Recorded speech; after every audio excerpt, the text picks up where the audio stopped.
Yeah. What is the final table? 10 or 9? I imagine it's got to be 9 on this feature table. I don't believe they can fit 10 in here.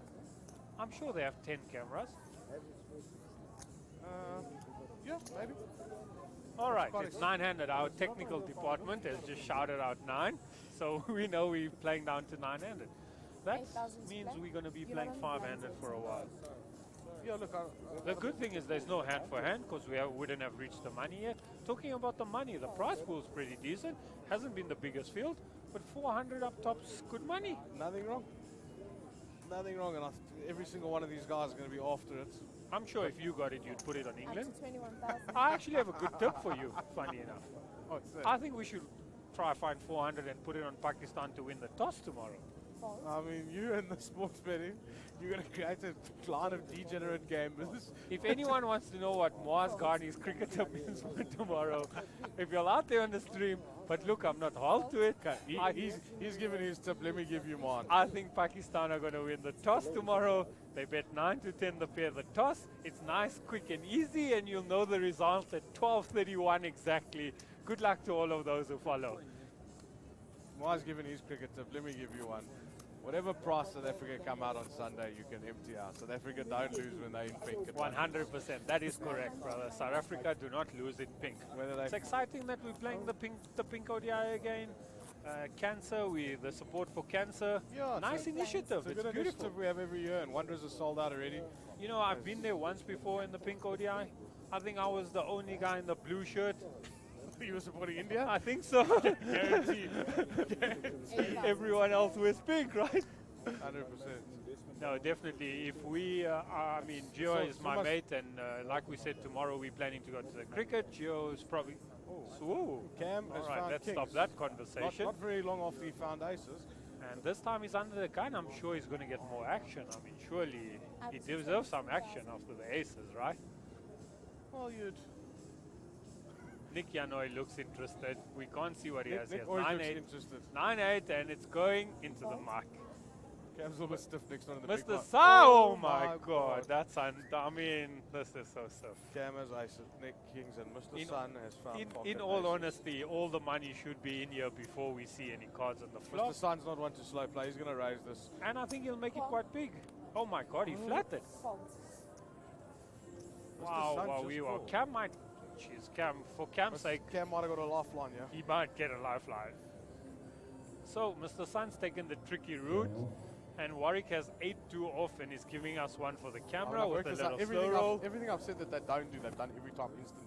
Well, you and Mark apparently. I'm not so bad. I haven't been Every so bad. time instantly.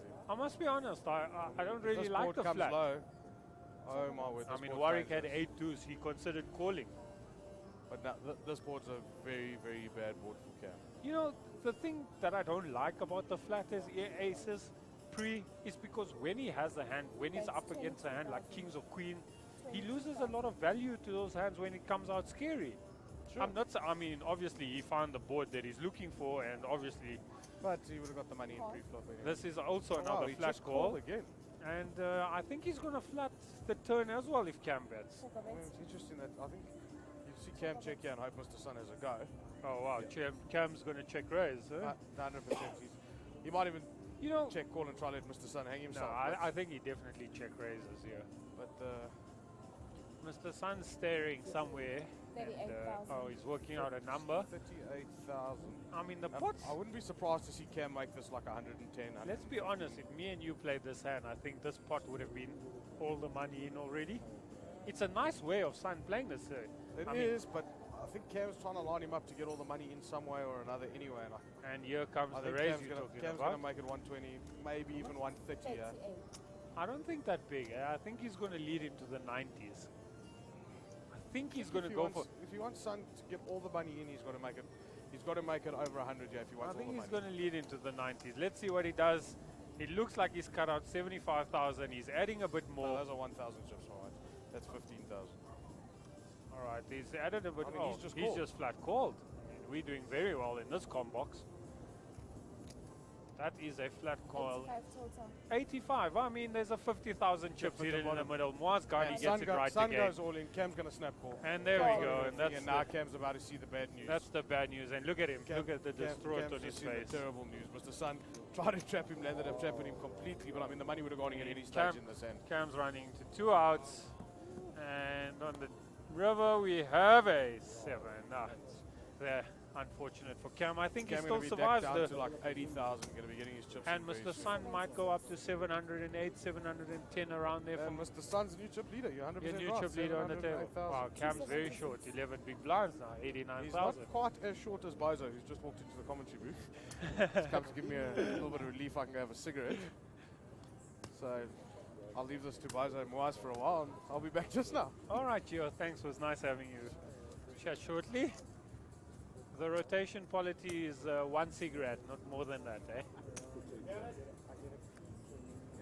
Bozo's trying to make himself comfortable here. He stumbled over a cup of tea. But all right. Give me the microphone. I don't think it's a good tournament strategy, if you ask me. All right. Well, welcome back, Bozo.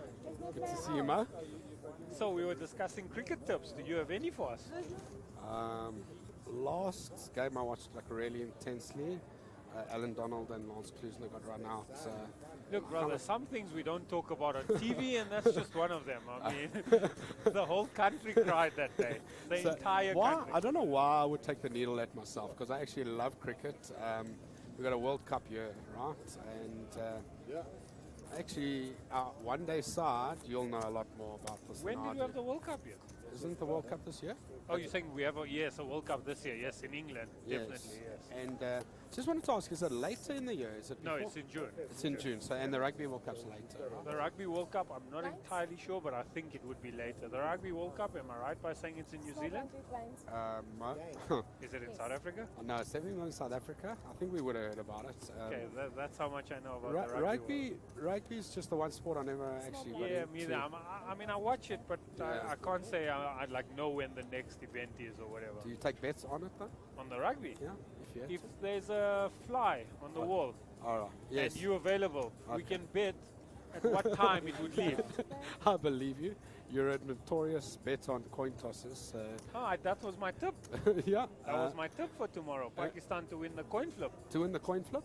Okay. I'm actually going to go with that because I know better than to bet against you. I mean, it's quick and easy. The pain, the misery, or the excitement's in 1 minute. I'd like you to actually confirm or deny this, but I overheard a conversation last night on the table where somebody was mentioning you actually have a strategy on betting on coin tosses. I mean, You are- it's the same strategy when you have ace, king, and queens and you get it all in. right. It's exactly the same strategy. It's to right. run good and feel good about it and make your own luck. But I think you just that you might have that 2% edge. I think you are pocket queens as it happens. It's funny. There was a time where I went on a run with it, and when you're going to run with something, I feel like you should just stick to it. Same like poker, poker's about momentum. Same like punting, it's about the momentum. And thoughts become things. You no? know, like when you start for opening 6-7 suited and those hands and you have momentum, you find the dream flops. But when you have no momentum and you open nines, the flop generally comes ace, king, jack, and I'm pretty sure you're similar to me. We're sticky and we try and win every hand we play, even though we know we're in trouble and have no form. Absolutely. So it's a lot about luck. It's momentum's important, you know. And there was a time where I went on a run on tosses, and everyone, like a few people, spoke about it, and the word got out or whatever. It was a lot of fun. I mean, obviously, I don't think I think as much as I tell people I know what I'm doing and whatever. I mean, it is a coin toss at the end of the day, right? it is a coin toss, but I did get an insight into your maths knowledge, so I don't know. Yeah, I mean, like Gio says, South Africa never lose in pink. They're playing on pink on Sunday, and that's a true fact. We've never lost in pink. Is that true? India came to South Africa. We won India won 6-1 or 5-1. Yes, Sorry, it that's was right. 6 ODIs. They won 5-1, and the one they lost was in pink. Is that at the Wanderers? That is at the Wanderers. It's the breast it- cancer for Okay. all types of cancer, but mainly breast And it- cancer. It's a nice initiative. It's a charity event. So if you're free on Sunday, if you're not winning the main event, which I feel like you could be, because obviously I'm not playing. Okay, so we've got a chance. Well, I'm not. I wouldn't say I'm not playing. I mean, I do love the game. I might come by late tomorrow after cricket or whatever. It's hard to miss a main event run by Monsterjam Poker. I think so. Their main events are really good. You know, they get good fields, they're good structures. 50,000 starting stack is And if I'm not mistaken, I mean, can somebody just work out for me how many big blinds there is? Because earlier I messed it up. So I'll just WhatsApp me and I'll let you know each it's blind level. 2550, 50,000 big blinds. Let me have a go at this. Okay. Is that like 100 big blinds? No, wait, no, it's 1,000 big five, blinds. six. 1,000 big blinds to enter a main event at a Monsterjam poker in this beautiful carnival city. If anyone's out there and are you free this weekend, come and join us. Bozo's here for the mats. I'm here for the cricket, and look, it's a good tournament. It's not too expensive. And Giovanni, what's he, the eye candy? He must be. Well, I'm not so sure Well, about well, that. well, but look yes, at- he look is the at- young, look at these guys. the I mean, young, you got- good-looking one amongst us. I mean, okay, let's not forget Warwick Wigan, but Warwick's not young anymore. He used to. no, but I think he's probably the only one at this table that can say they're above average looking.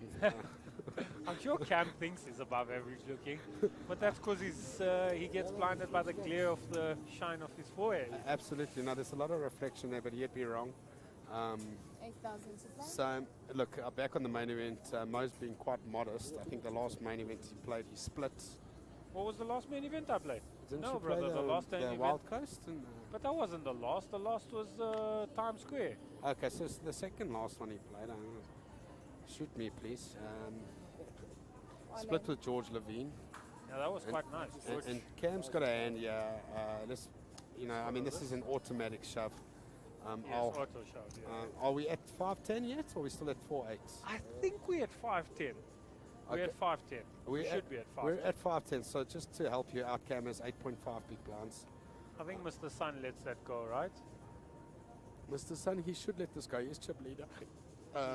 Look, he looks very interested. He's contemplating having a call with King 7 of Hearts, and there he lets it I go. think he'll think it's just George a bit too Levine, loud. 6-4 of Hearts. That goes into the 77,000 more.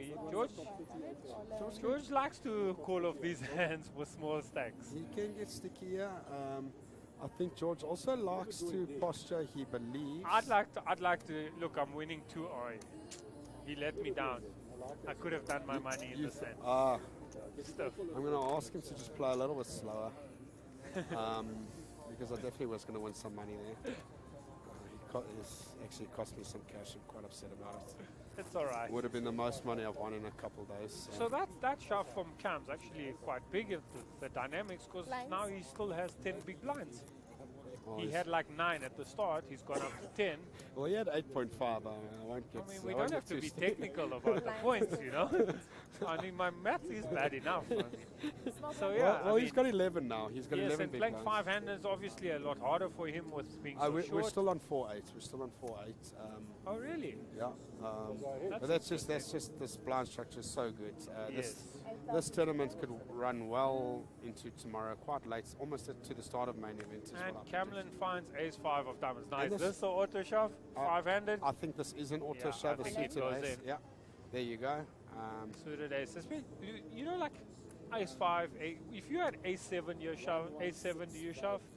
Look, I prefer the ace 2 to 5. You do and prefer it, I okay, do yeah, prefer the ace 2 to 5. He's got Nick Gano to fold ace-3, and And Mr. Mr. Sun. Sun might make a call Oh, here. that's second time in a row. He might just make the So call. let's see, what is it to call? It's exactly 107. Yeah, Sun is in for nothing. No, He- Mr. Sun will let this go. He'll let this go. He'll know there's 2 players Yeah. behind him. I think He's if got he to was let it go. It's 107 of 700. It's quite a Yeah. big dent. And no, it is big. If he was in the big blind, he might have tanked. yes, in the big line, he probably tanks calls. Okay, well, Warwick might get the Squeezes. option, and that's the same Oh, situation. He won't love this. Okay, the problem is Nah. Warwick only has 268. It's almost impossible to call 100 of 268. He'll be frustrated, but he'll fold. He'll Yeah, reluctantly let It's go. a yeah. crying, like almost like, not really, can't use the word crying, but it's like a frustration fold. He would have loved to have seen the flop Yeah. or been involved, but And I he'll- think he's got to fold the hand.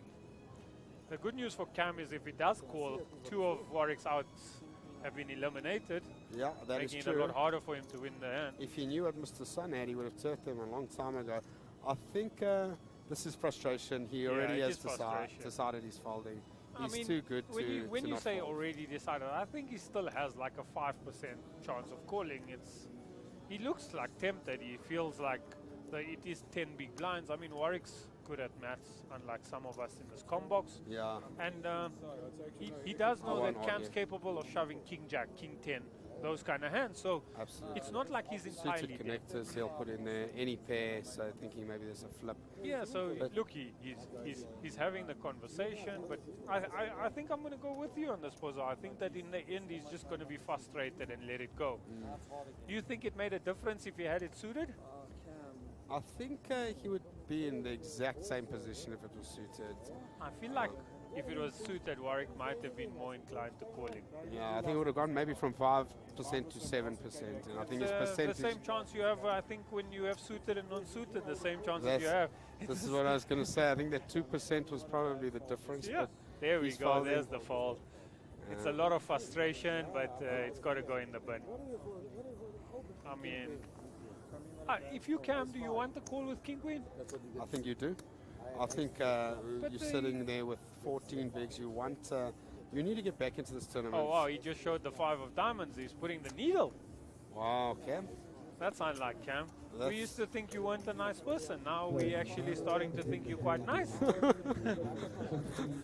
No, I'm still going to stick to my You're not- previous assessment All of right. Cam. I don't think he's the greatest guy.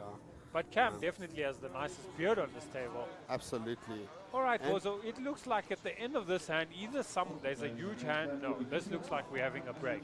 This, so we got a few things. We're on final table. No, we're going to take a 15-minute break. To all our viewers out there, thanks for supporting the feed. Yeah. If it wasn't for them, me and you would be Aquavita, stuck the out. official The water honest of the truth is, EFC. at least we got a Pure job, mineral and water thank you with for watching, 0% guys. Hope heavy to metal see you all in content. 15 minutes. I'm sure Gio will Aquavita be back. mineral water. Get We're going to be more out pulling straws for who the two start, but For yeah. sure, we'll all be here making jokes, but what a pleasure chatting with you guys and chatting with Mo. We'll see you in 15. All right, thank you, viewers. See you shortly. Cheers.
Aquavita, the official water of the EFC. Pure mineral water with 0% heavy metal content.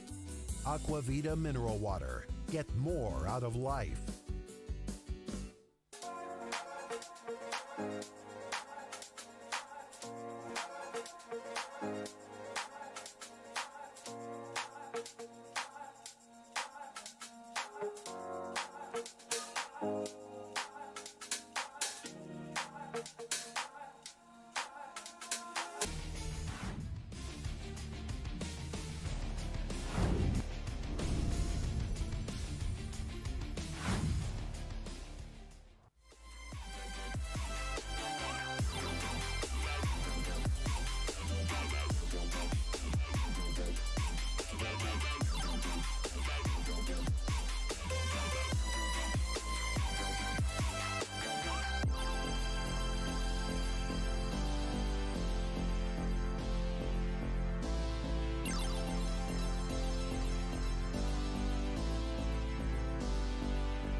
Aquavita, the official water of the EFC. Pure mineral water with 0% heavy metal content.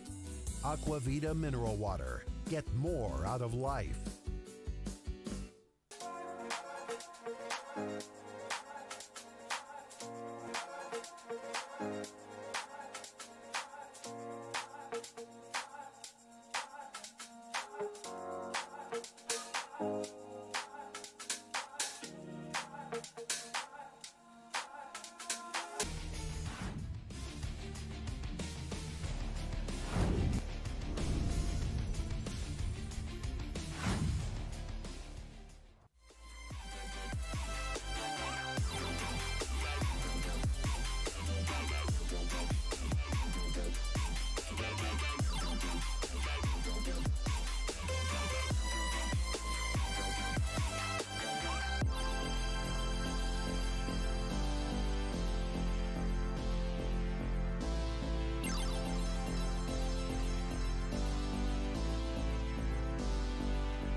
Aquavita, the official water of the EFC. Pure mineral water with 0% heavy metal content.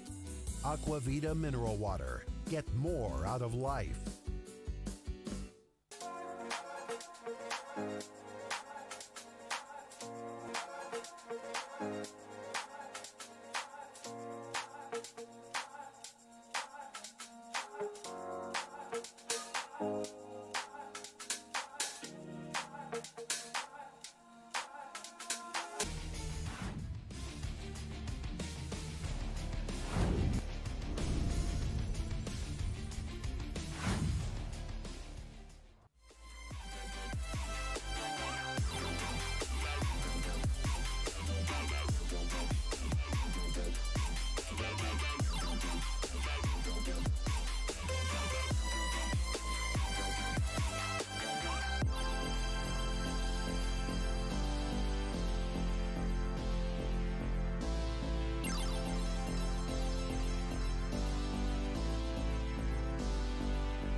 Small ear and big ear.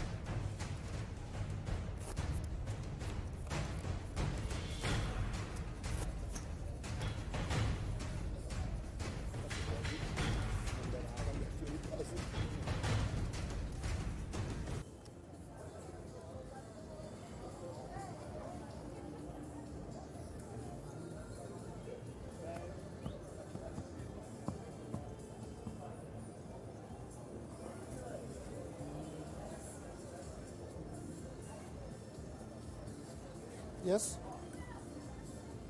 Okay. Go on.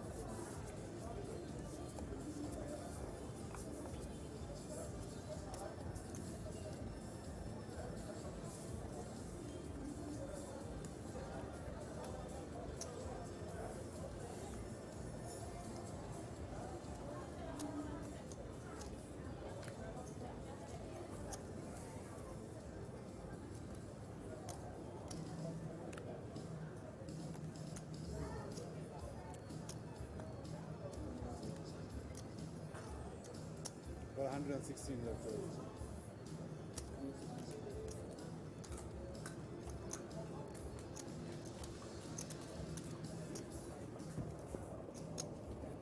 $30. That is raised to 30,000.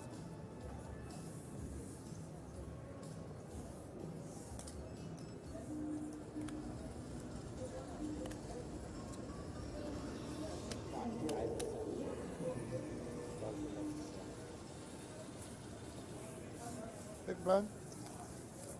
No, no, I'm fine, I'm sure. Just Come, give me something here in the come. Once. One time. They told me I'm shipping blind. They told me I'm shipping blind. It's fine, I'll go blind. Ship blind. right, good evening and welcome back to High Roller. They've just come back from a break and we're down to 10 players. And in the booth with me right now, we have Tutu Rason, vlogger, poker player, lover of poker, and a whole bunch of other things. And I'm going to introduce him to you in a sec. I just want to see we're down to 10 players. We'll have 9 players at this final table right now. We have George Levine, Warwick Wigan, Camlin Naidu, Nicky Anu, and Mr. Sun playing at this table of 5, and at the other table of 5, just now we'll get a camera on the other table of 5 and we can just have a look at who's playing over there. And welcome into the commentators with Tutu. Yo, what's up? It's so good to be here. You know, this has been an epic series so far, so really good to be in the booth to All watch in? these guys spin it up. Right, I heard all in. Yeah, Petrus, our dealer, very, very good dealer, a little bit vocal sometimes, loves to get involved in all the action and all the comments, Touching but them, I have to wait for it. he's a character and he loves the game. Okay, so George is opened here in the cutoff with Jack 10 suited, Yeah, whatever. My blind. and he opened to 30k, so it's another 157,000 chips to call, so 15 more big blinds. I think 127,000. I think it's likely that George is probably just going to fold here. I don't know if George just folds in a hurry. He's got 713k behind, and George likes to have a little spin from time to time. He's asking him, do you want a caller? Nick's giving him the pitch, up to you. Fair. This is, I think this is one of those close hands. I'm curious to see what George does. As we can see on the screen, he is an equity favorite, which is very interesting. So Tutu, you've played quite a few tournaments already at this series. It's been a little bit quiet. I mean, it is a tough time of the year for people. And 127. so, for your experience, I know you haven't had a great series. You got quite deep in the monster stack freeze in the 9K event, and then you kind of blew up on this TV table. So, with happens, I guess. with the hand of the jacks. I can't remember. Yeah, so that was a very interesting hand. I've discussed this with so many people. Basically I opened jacks under the gun. I got called by +2, so I'm playing 350,000 at the time, which is like 30 big blinds versus 25 big blind stack. The flop comes 752, and the action was bet raise jam, and the guy called and he had 5. So interesting spot. Okay, so George decides to lay down the Jack 10 suited here. I think also, especially with 10 players left, I don't think George really wants to be like doubling players up. Okay, cool, and Happy for 4. okay, and now this is Right, there's the other table that I was asking for up on screen. We've got Cole Marburg, Rudolph Ferrari, Edgar Tenzona, Alvin Pillay, and Keith Bishop. Keith doesn't play too many high rollers, so nice to see him in this one, and in the final 10. Hopefully he goes along and finds himself a cash, and that puts us another. Once a guy's cashed in the high roller, he generally he's there forever. he's there forever if he can afford it.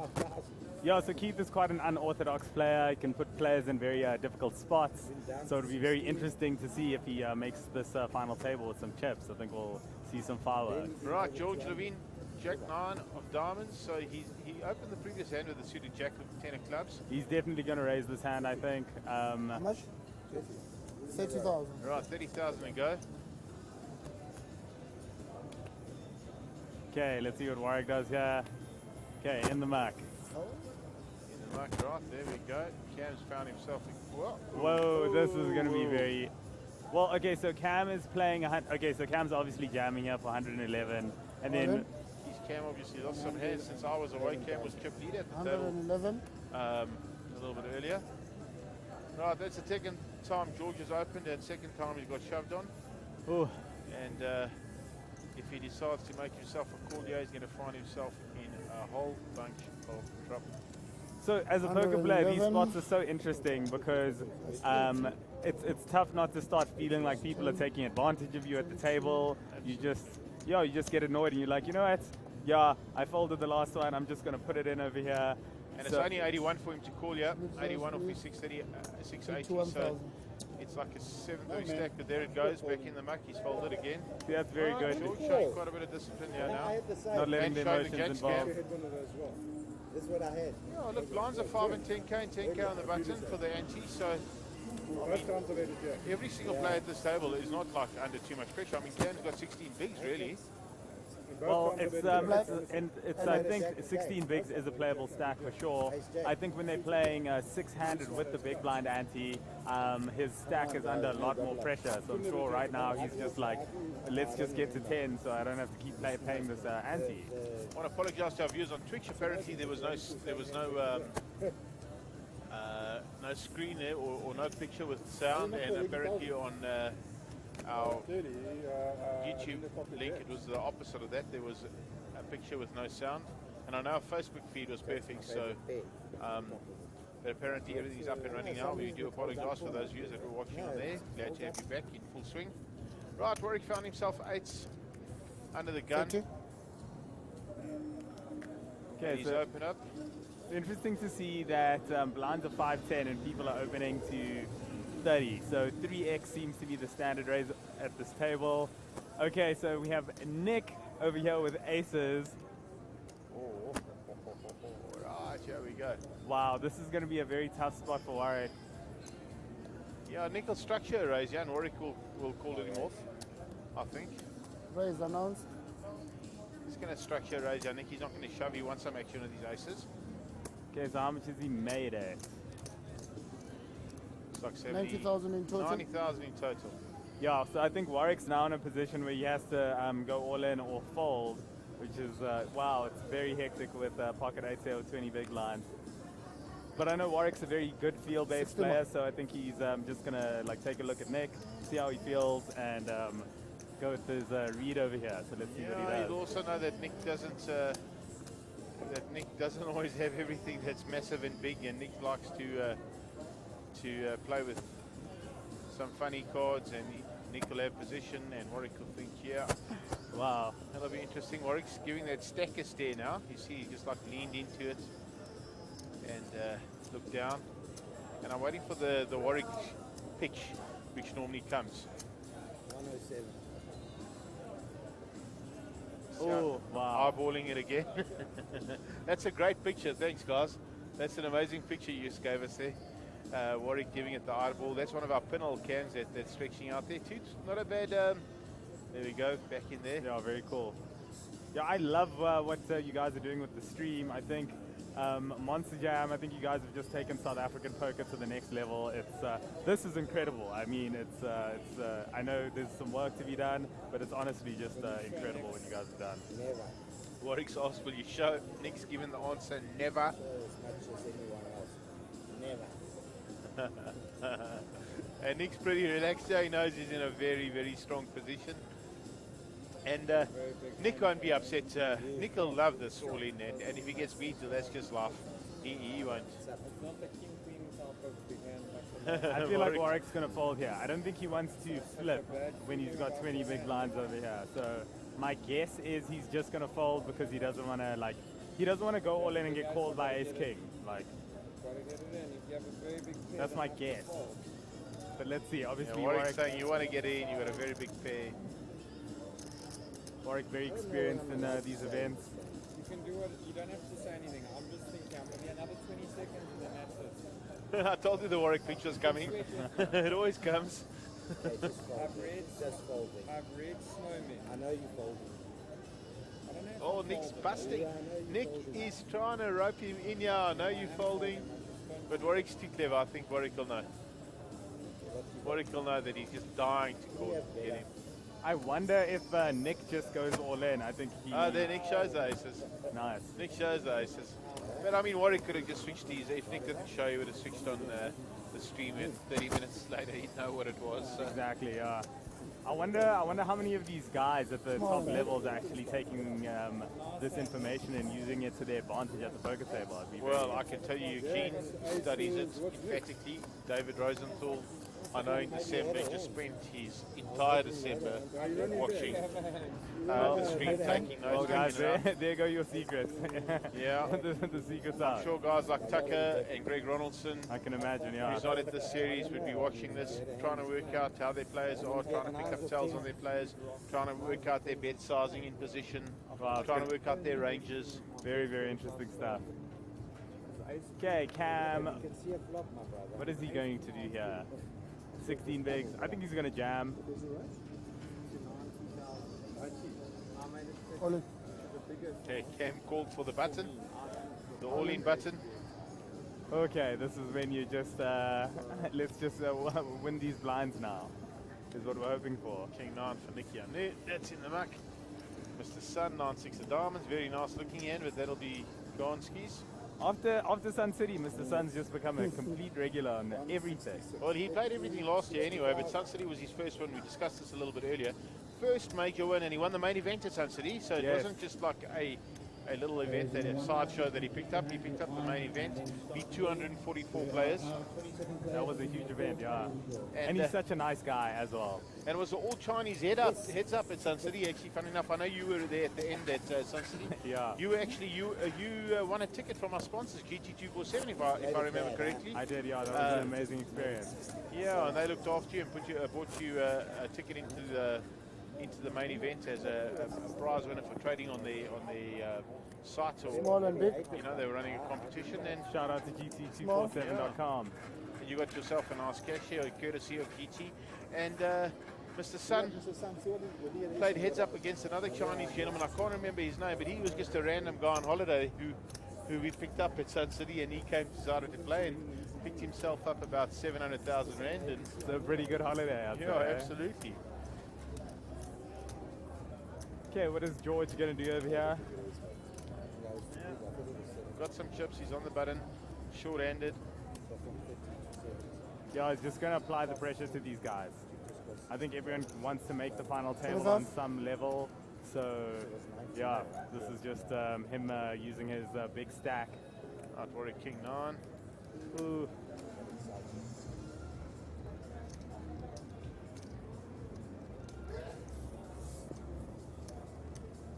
And Cam, and that'll be out the way. And George picks it up with Queen 7, eh? Yeah, adds 25,000 to your stack. Small. The table talk's very cute. Nicky Anu saying that the players at the other table aren't going anywhere, they all got chips. So it's one of them is what he's insinuating. Yeah, pretty much. Yeah, next all is very fun to play with. One of the big characters on the South African poker scene.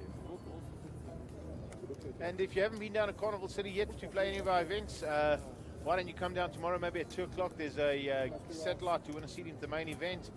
The main event starts tomorrow evening at 4 o'clock, at 7 p.m. And there'll be another opportunity for any players who can't make that on Saturday evening. There'll be I think it's a 4,000 rand buy-in for a turbo. 4K turbo, yeah. Which is also nice, very deep stacked with a big add-on. Lots of fun. Yeah, both of those are great events. Yeah, last year the turbo was excellent. I think the first prize was well over 100k. And I believe Justin Ace won that one. Yeah, he did. I think he might have beaten Roman Simonovic's heads up, I think. Oh wow. Yeah, Roman unfortunately not here with us this time. Went down, he stayed in Cape Town for the Met. It's the Sun Met this weekend.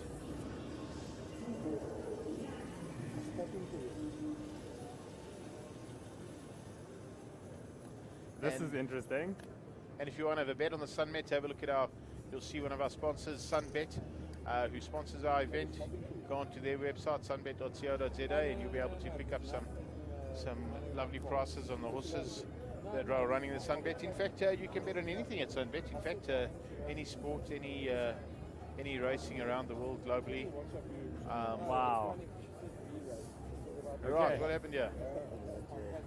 So yeah, Cam falls the Queen 7 in the small blind, and Nick finds the King 7 in the big. So Cam's spidey senses are just on point, so it seems.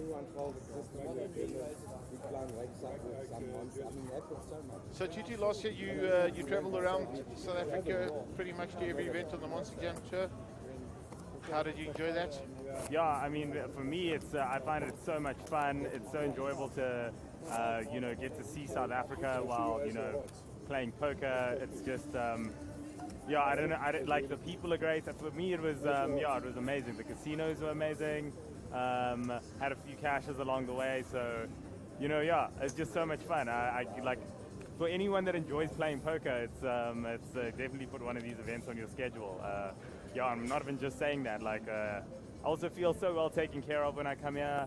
yeah, the Monsterjam events, I feel like all the players are just made to feel like VIPs, you know, and that's something I've heard a lot of people talk about and that everyone appreciates that you guys do. So yeah, keep up the good work. Cool. And Tutu, you have some of your own personal stuff on the go in terms of some social media. You've got your own vlog, you've got your own YouTube channel. Yeah, that's true. You want to tell the viewers a little bit about that, maybe where they can go check it out and get yourself some exposure? Sure, so the best place to check it out is Tutu Russian Poker on Facebook. There's tons of vlogs of all the all the MJPT events that happened last year. So you guys can actually have an inside look at what all the different stops look like. So Tutu Russian Poker on Facebook. If Facebook isn't your thing, you can also check me out on YouTube at Tutu Russian Poker. So yeah. And we don't mind if you talk about other events that you've been to. Like I heard you started with WPT. That's okay with us. You know, we want to grow poker in South Africa, and we promote all poker tours and poker games in South Africa. Absolutely. You know, Monsterjam is purely after the growth of poker in South Africa and making poker a great sport as it is globally, hoping to introduce it to new players around the world. So, you know, from our perspective, we're not too worried about you mentioning our position as such. So, I mean, I know you play in all the WPT events around South Africa, or the two at Empress Palace as such. They don't have any other events in South Africa WPT. Yeah, those are must for sure. They just, yeah, big events. Big fields, obviously, not a strong brand, been in South Africa for a long time. Absolutely, yeah. So, you want to tell people what goes on, what the life of a vlogger, what it entails? I know you do a lot of meditation. In fact, yesterday I looked out my window at the pool and I saw you doing some yoga. Yeah, so so for me, it's just important when you play so much poker not to make poker your entire life, because sometimes poker goes well and sometimes poker doesn't go well. So I'm always trying to find a balance. So in terms of the meditation and yoga... Sorry, I'm going to interrupt you here for a second. So Nicky Anu opened up King, and he opened up the pot, and George Levine is now defending with King 6 of clubs. Definite defend here. I think that's very standard. And the flop came out 10, 8, 3, 2 hearts. So that'll be the end of this hand. Yeah, should be. Nick just let out 50,000. And now a lot of showing going on here. This is the first flop Yeah, I've I'm done sure. I since mean, I know told you. sometimes players will agree at a table. They're like, okay, it's going to be on the stream anyway, so we'll just show down hands afterwards. I've seen that done before. So Piotr Sadila commenting that this is the first flop he's dealt since he sat at this table. Wow. So, you know, when it sort of gets to this 10 players left, people trying to just get themselves into position, get themselves into the final table to start off with, and in a small field like this, only 4 people cashing. Yeah, that's very interesting because they're still so far from the money. So, look, obviously all these guys know what they're doing, but or maybe it's just a case of get to 9 and then try and make the money. I don't think it makes sense to play too conservative now, because it's still like a very long way to the money, especially as a short stack. I think maybe just, you know, as it's short-handed now and the blinds and antes are coming a little bit quick for players, it becomes just a little tougher. It's a pressure cooker out there with the 15, 20 big blinds. It's so hectic. I just want to do a quick calculation, yeah? Okay, George with 7-3 offsuit in the small. He's just going to punish Warwick over here, probably. So, Tutu, as we stand right now, 10 players left. The average stack is 510,000, and the big blind is 10,000. So the average stack has 51 bigs. So that's very good, yeah. Yeah, there's so much play in this tournament. It's just unfortunate when you're just a little bit short that you get into situations, but there's more than enough play for any player. I mean, George Levine's got 65 big blinds. Yeah, I know, he's cruising. He's absolutely cruising. There's no need for him to be rushing. Players on 180,000. Warwick's got 18 bigs. There should be no pressure out here for any players. So this is interesting. Warwick flopped a 5 over here. I guess he's got a 5 and a straight draw. I think the flop went check, and then George led out the turn. With a gut shot. Yeah, and then Warwick called. Ace on the river. So Warwick has won the hand. Now it's a matter of how much pressure George applies. 35,000. Yeah, it's like George is never going to shut down on the river. So Absolutely not. And Warwick will be thinking about this. I think Warwick's going to make this call. wow, this is so tough. I just think Warwick's going to make this call. Warwick's going to have a look there. There's 90k in the pot.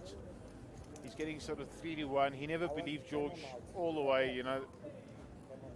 So I think the one problem here is that the ace is a heart.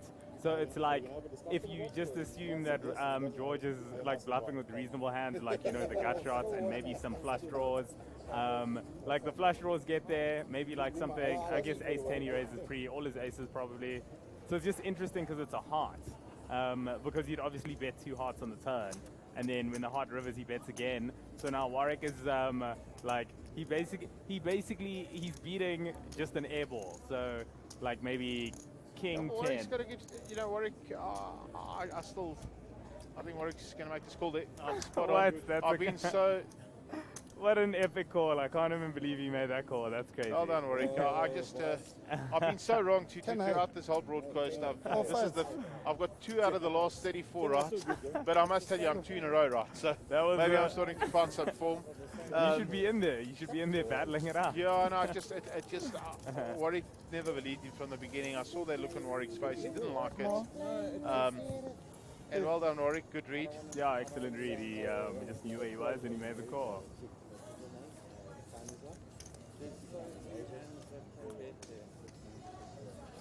It's quite funny when players make a call, like Warwick did there, and then they win the hand. They still have that little look, like, I mean, you call because you think you've won the hand, but then you're still surprised when you did win it. Or you like win it, you're like, was that actually a good call? I mean, it's right, there we go. The discussion's going on now. George is giving Warwick, how come you did it? How can you make that call? And Warwick's giving his justification, and that's what it's all about, isn't it? Yeah, it's so interesting because it's. I think Warwick is a very field-based player. So I think there's 2 schools of players. There's the player that's like very field-based, and then there's the player that's very like technical. So like I think a player like Eugene on that river is maybe going to think about the hand a little differently. He's going to like maybe be like, okay, what hands can he be bluffing with now? Whereas I think Warwick is just like, oh, I've got a read on this guy. I feel like he's weak. I make the call. So yeah, and it works. It's really, you know, the other thing is in South African poker, you know, these guys, you know, would have played each other hundreds and hundreds of times and sat with each other for hundreds and hundreds of hours. Yes, yeah. Unlike, you know, big events in Europe and in the US and in Asia, where there are thousands of players that pitch up at events. And you don't know who you're sitting with. Yeah, absolutely. Absolutely. And, in these events, these guys play each other 7, 8 times a year, or at 7 or 8 series in a year, and would find each other very, very often. Yeah, at a table, especially in the high rollers, because it's just the same. Yeah, condensed sort of field. You know, high rollers don't pick up generally more than 60 or 65 unique players. And I see we've got a few guys that have walked into the booth here. Two of the best poker players in the country have just joined us. We've been blessed by poker. Bozo, who's done some time in the box already today. David Rosenthal and Greg Tucker. It's Tucker time. Welcome into the box here, Greg. They're not marked up, so they can hear us talking, but you won't be able to. I mean, this Bozo guy, he wins everything. It's actually ridiculous now, eh? Yeah. So I'll tell you what I'm going to do is I'll step out of here a little bit, and I'll give these guys an opportunity to have a little bit of fun. Tutu, you've been here for a while. I'll tell you what, you can just hang out for another 10 minutes, and I'll put in Greg in my seat. And epic, after you've had some time, you can swap out with Dave, and you guys can rotate and have a little bit of fun and that sounds discuss very some cool. hands with the players and do some technical analysis on hands and players' reads and take it from there. I think Warwick Wigan made an amazing call now, and I think he might have just put himself into position for this tournament. Although he's still got a small stack, he'll have some confidence. Yeah, and he just picked up that hand with kings just now, So I'm going to jump out. Well, let me finish this hand. This is a nice, interesting hand. Yes, Nick did. They didn't double up Nick, but he picked up aces against Warwick. Right, so Georgia is probably just going to bet this flop. I don't know how many. Oh, he checked behind. Okay. All right, so somebody's picked up. Who's got Jack now? Nick's picked up himself a gut shot. Nick won't 50. fold. Nick How's doesn't it fold. wrong? Nick doesn't fold for gut shots. Neither does George, actually. They're two classic players. They're two classic. Greg Tucker shouting for a 10 of diamonds on the river. Nicky Onu's not going to like that when you watch this broadcast. Fold. I was in the booth earlier. I don't know if you guys watched the hand on the stream with George and Kenny.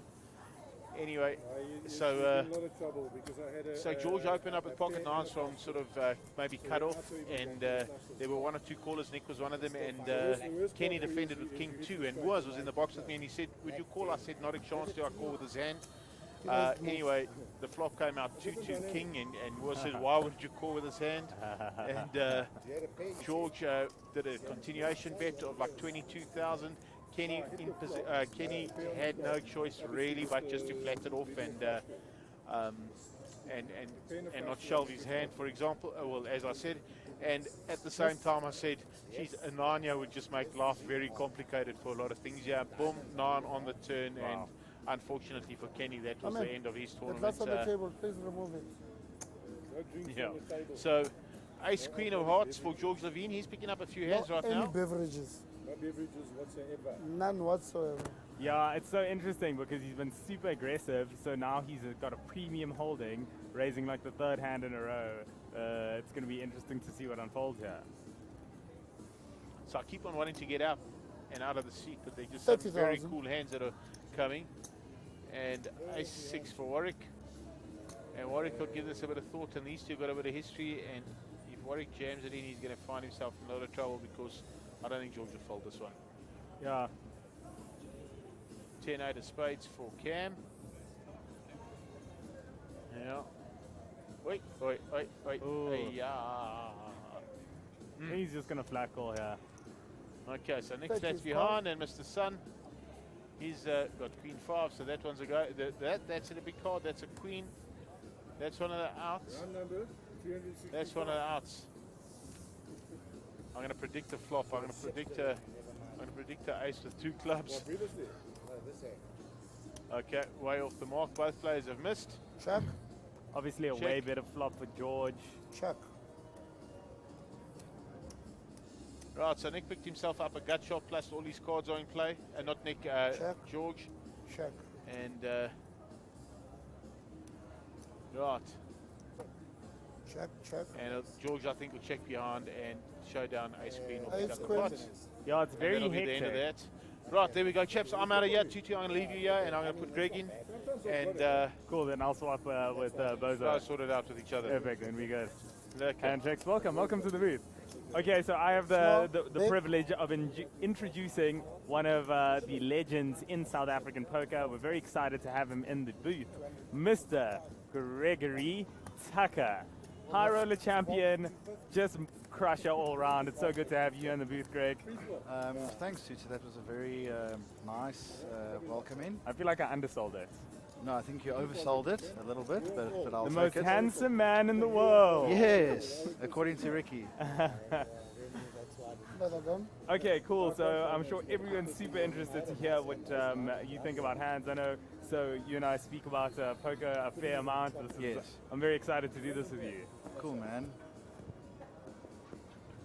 Okay, so Cam over here with 16 bigs. Is he just going to slam it in over here? Yeah. Yes.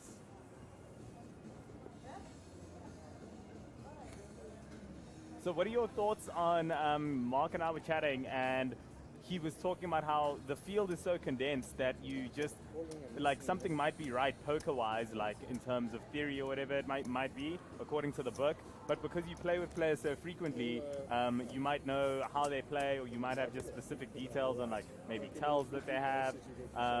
Do you think that, like, gives players that have been playing in these events for years a huge advantage over players that are just maybe getting in?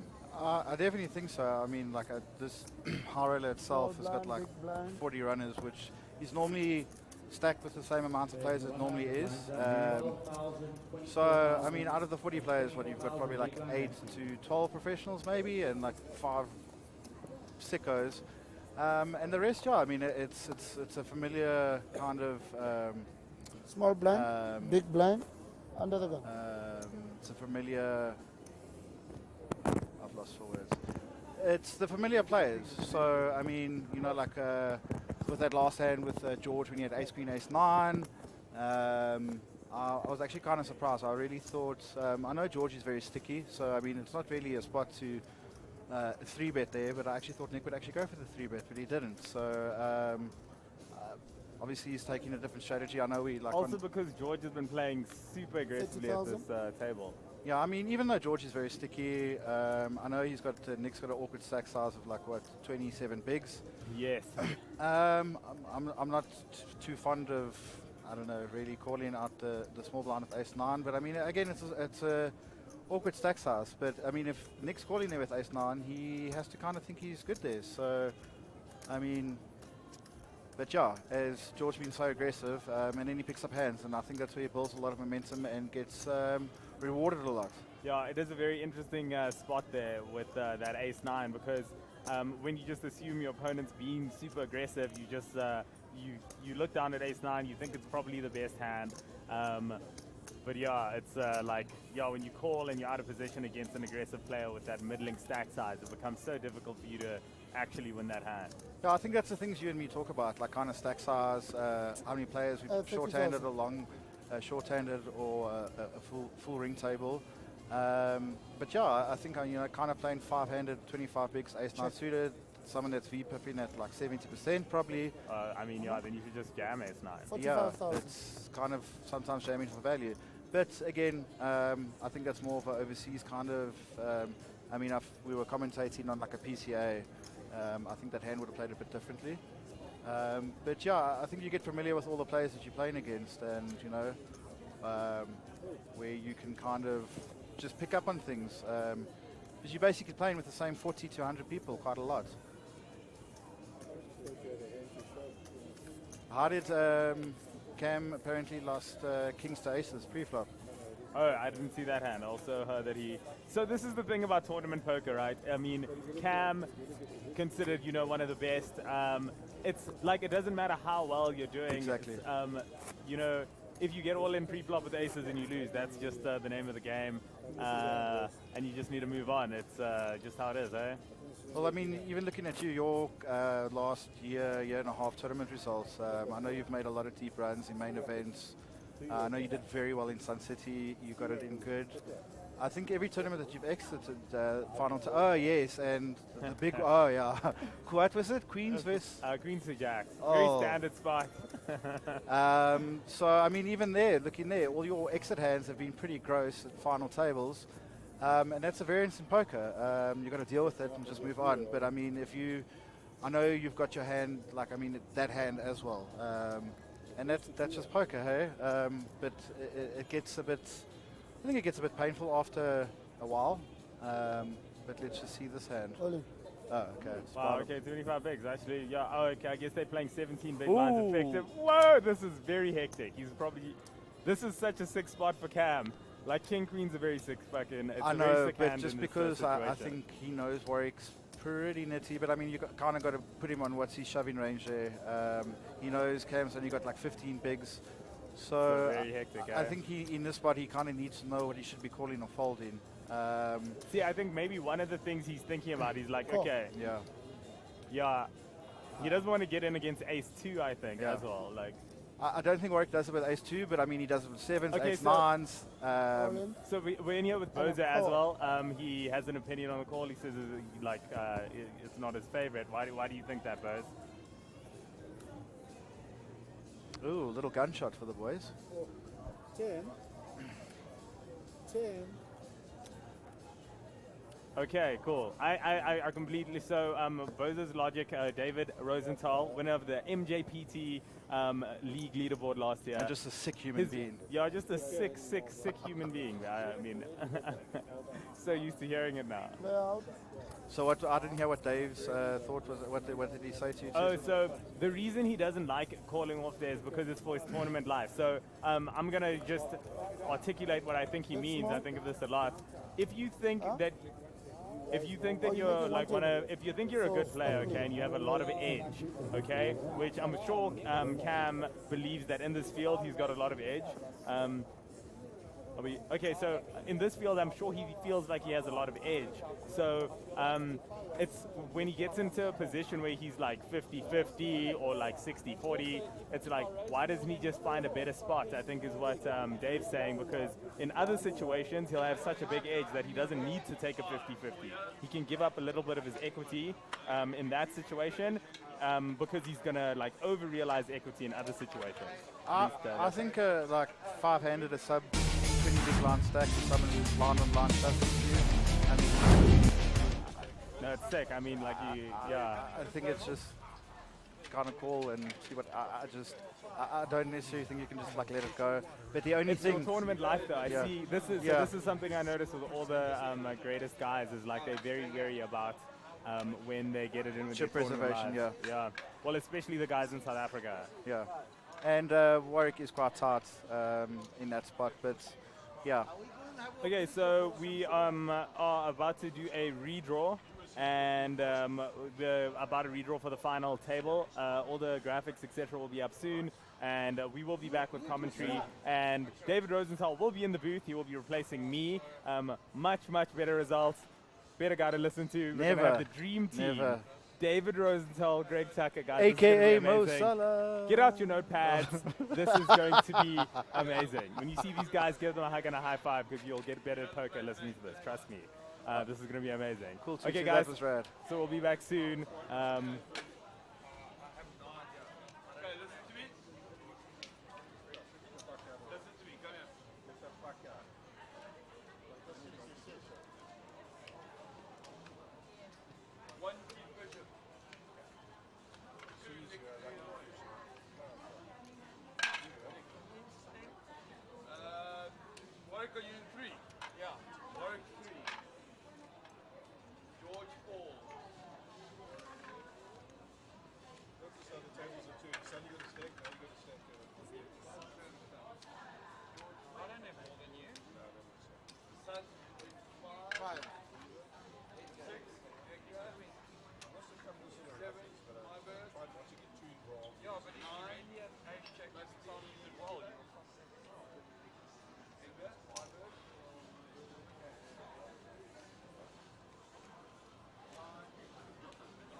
Guys, at 11:15 we start again.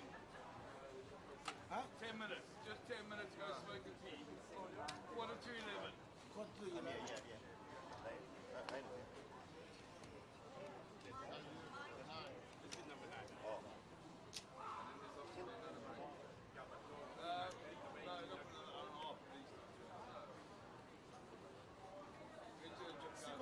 Can you help me with the chairs, please? Just put the chairs where the things are. Because that's got to go in. The table's got to move.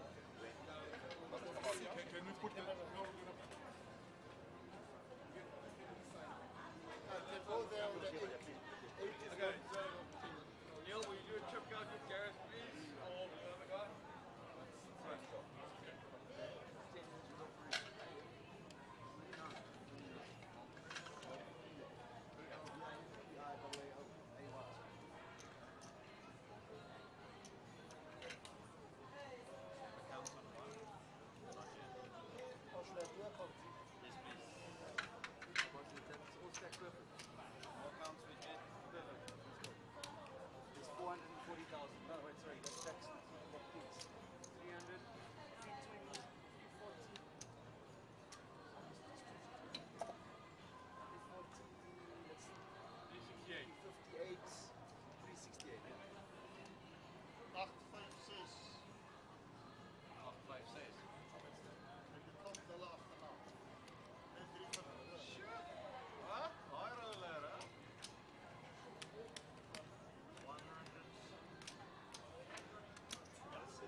Aquavita, the official water of the EFC. Pure mineral water with 0% heavy metal content. Aquavita mineral water. Get more out of life.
Aquavita, the official water of the EFC. Pure mineral water with 0% heavy metal content.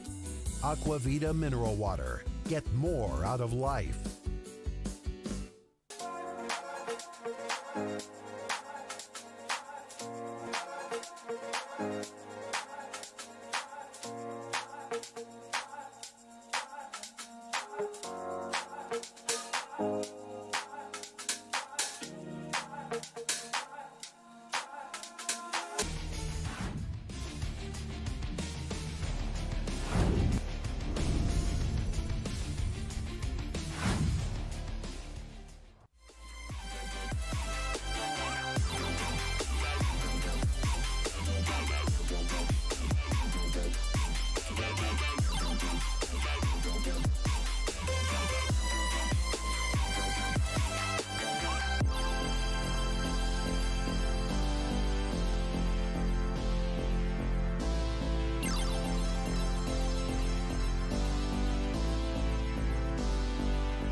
Right, and we're back to our final table. Well done to all 9 players. In seat 1, Keith Bishop. In seat 2, Nicky Anu. 3, Warwick Wiggin. 4, George Levine. 5, Mr. Sun. Ed Gentenzana, Cole Marburg, Alvin Pillay, and Rudolph Ferry. Very nice final table. And back in the booth with me, Greg Tucker. Hello, Greg. How's it, Marky? So, Greg, I think blinds are still 5-10. Oh, wow, that's interesting. So, Alvin raised button Ace-3. Rudolph just decided to flat call with Jackson the small blind. And Rudolph leads.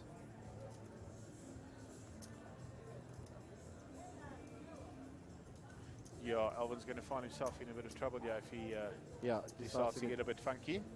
Because Rudolph won't put this down. And Alvin should know that. I played a bit with Rudolph today and yesterday, playing very smug and tight, calling hands with jacks out the small blind, where I think I know you and myself opt to do a 3-bet, especially against a button open. But obviously just trying to preserve his chips. I don't know. We haven't had too much of Alvin at this final table, so it's the first time I've seen him at this feature table. So, yeah. So Alvin's obviously floating here to represent. So Rudolph's checked. Check. Rudolph takes down the handler. Checks. And that's the end of that. Not too sure why Alvin decided to call and then check the river. Yeah, I don't know what that was all about, right? I think it's a nice card to bluff. Absolutely, but I think he was going to get snapped called, and he probably knew it. Maybe he just worked it out and thought he better give up this hand. And he's got the chip lead here, 963,000 chips. I think blinds are 5 and 10,000 at the stage. We'll see right now. 5 and 10,000. Total of 25 in the pot. That's 5 on the small, 10 on the big, and of course a 10. And I mean, short stack's kind of got like 400k, which is 40 bigs, and the big stack's got 93 bigs. Flippin' amazing. That's really awesome to get to a final table, and you've got so much playability. And it's a small field. Yeah, that's Warwick really, Wiggin, really King awesome. Jack or hearts under the gun. Fold. I'm pretty sure. If I know Warwick is going to fold that. Would you fold it there under the gun, Greg? Probably not. Just depends on how your mojo is, right? Yeah. I would probably fold it. I mean, I think we've just sat down at the final table. We're playing a full ring game. It's not very nice to open King Jack suited. Someone flats behind you, you get 3-bet. Right, Alvin 7-9. It's cut off. 7-9 of hearts. So we know that 2 of his hearts are dead. Yeah, and I think knowing Alvin as well with chip lead, he is going to be opening a lot of hands. I mean, I think that's a pretty standard open. Yeah, Alvin also done 1 bullet in this tournament, so yeah, he'll be looking to look for some extras. And Nicky Anu, the most dangerous player. Wow, all the hearts are out, eh? Which I'm sure Nick defends.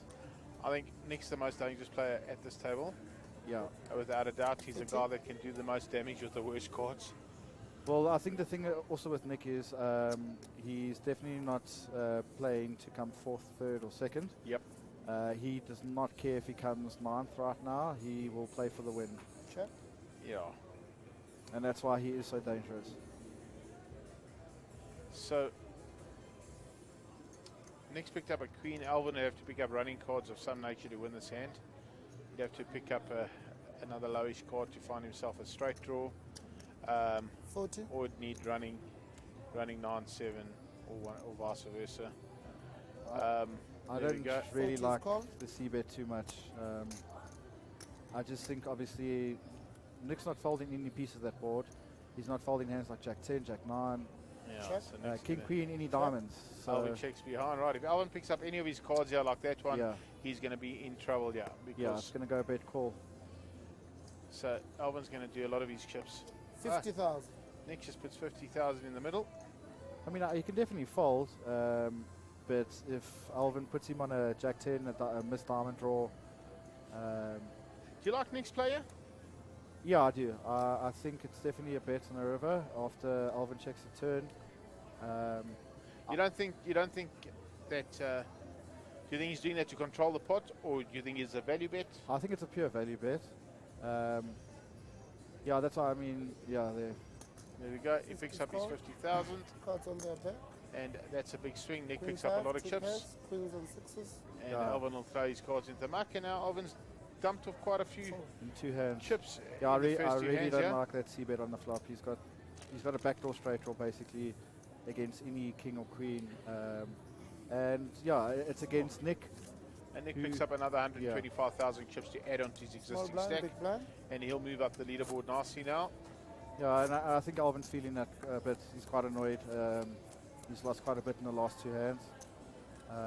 Yeah, I think that Nick might have done well to check that. I think he might have, if he checked call there, he might have picked himself up a few more chips. I think if it gets checked to Alvin, I think Alvin might check because he's got a bit of showdown. But right, George can't help himself here, then I'm sure, under the gun. No. You play a lot with George. I play a lot with George. He's special though. No, he's special. He's special. He's a proper good player too. He's a very good very player. unorthodox. Very unorthodox. Yeah, George and I are very, very good friends. We speak quite a lot on the phone. And yeah, just in general, we're very close. As you said, very unorthodox. Up to 20. George plays a lot of hands per orbit. I mean, I think his percentage per orbit, like VPIP, is probably like 70%, which is just too high. But it works for him. Right, Keith Bishop. We haven't said much about Keith. Keith called a 7-5 from the button. Now, actually, I said Nick's a dangerous player, and but don't write off Keith. Has been proper dangerous as well. You know, Keith plays a lot of poker. I mean, he's certainly not a seasoned pro, as there aren't too many seasoned pros at this final table actually. No. Yeah, I think when Keith can do a lot of damage when he's got chips. But in the same sense, no disrespect to his game whatsoever, he can also lose a chunk. But if he gets going, he's not shy. Right, so Warwick picked himself up a gut shot. Keith hit the 7. George missed completely.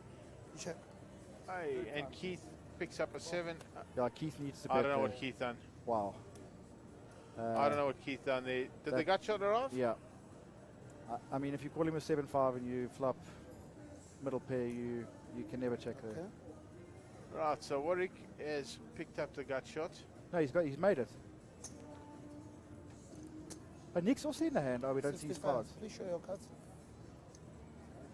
We need Nick's cards, right?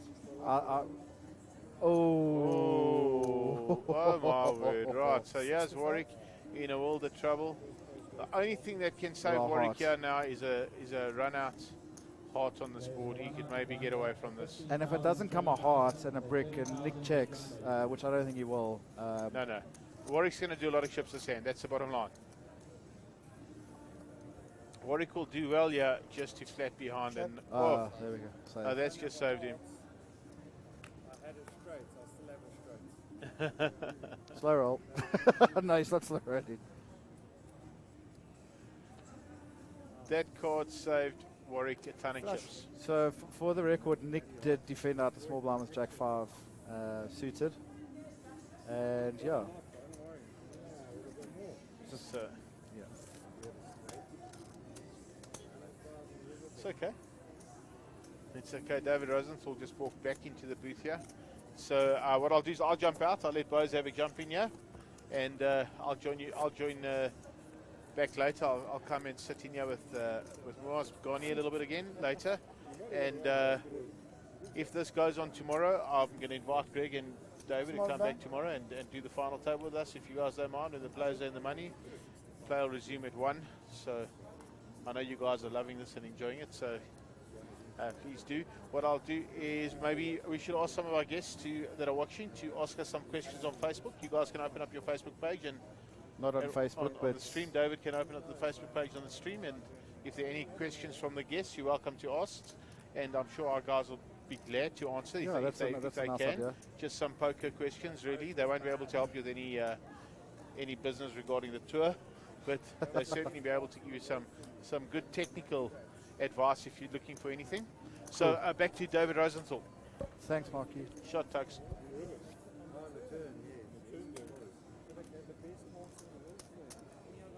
Hi, Dave. Hi, Gregory. Welcome to the booth. 36,000. Very nice to see you. How have you been, David? I've been fantastic, Greg. That's great. I've been on the rail for quite some time. Oh, sorry. So I didn't realize that. Yeah, I mean, I got eliminated. I got raised with ace queen and I was shoved with ace three.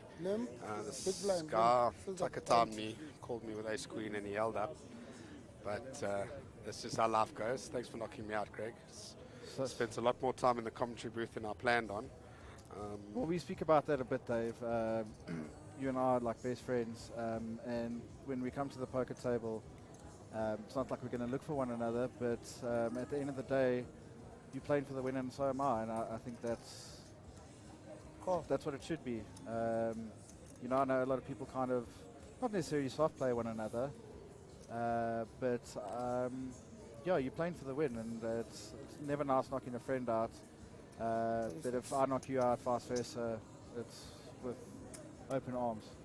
So we've never been two players to soft player. Like you said, we don't look for each other. But I think we take it to a whole new level, and I think we play bigger pots than usual. So we're going to open up the stream here and get some questions going.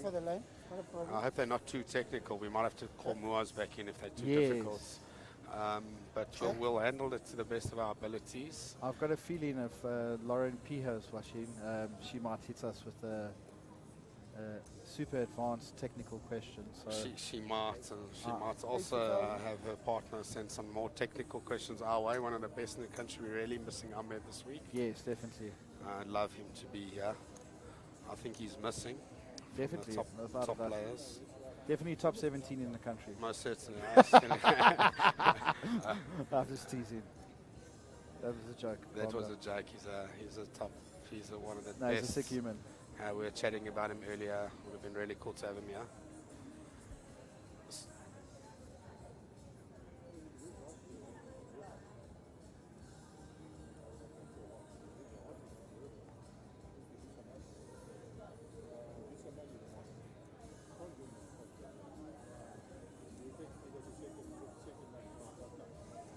Cool, so we're just getting the graphics up and running. In the meantime, we're going to just go through some of these guys on final table. I think we'll go from seat one, Keith. Keith had a huge hand earlier with Henny Apple that got him to this point. I think it was about a 600k pot. They both flopped the nuts. And Keith found a running flush to get here. Henny was quite disappointed. Was it a runner flush or?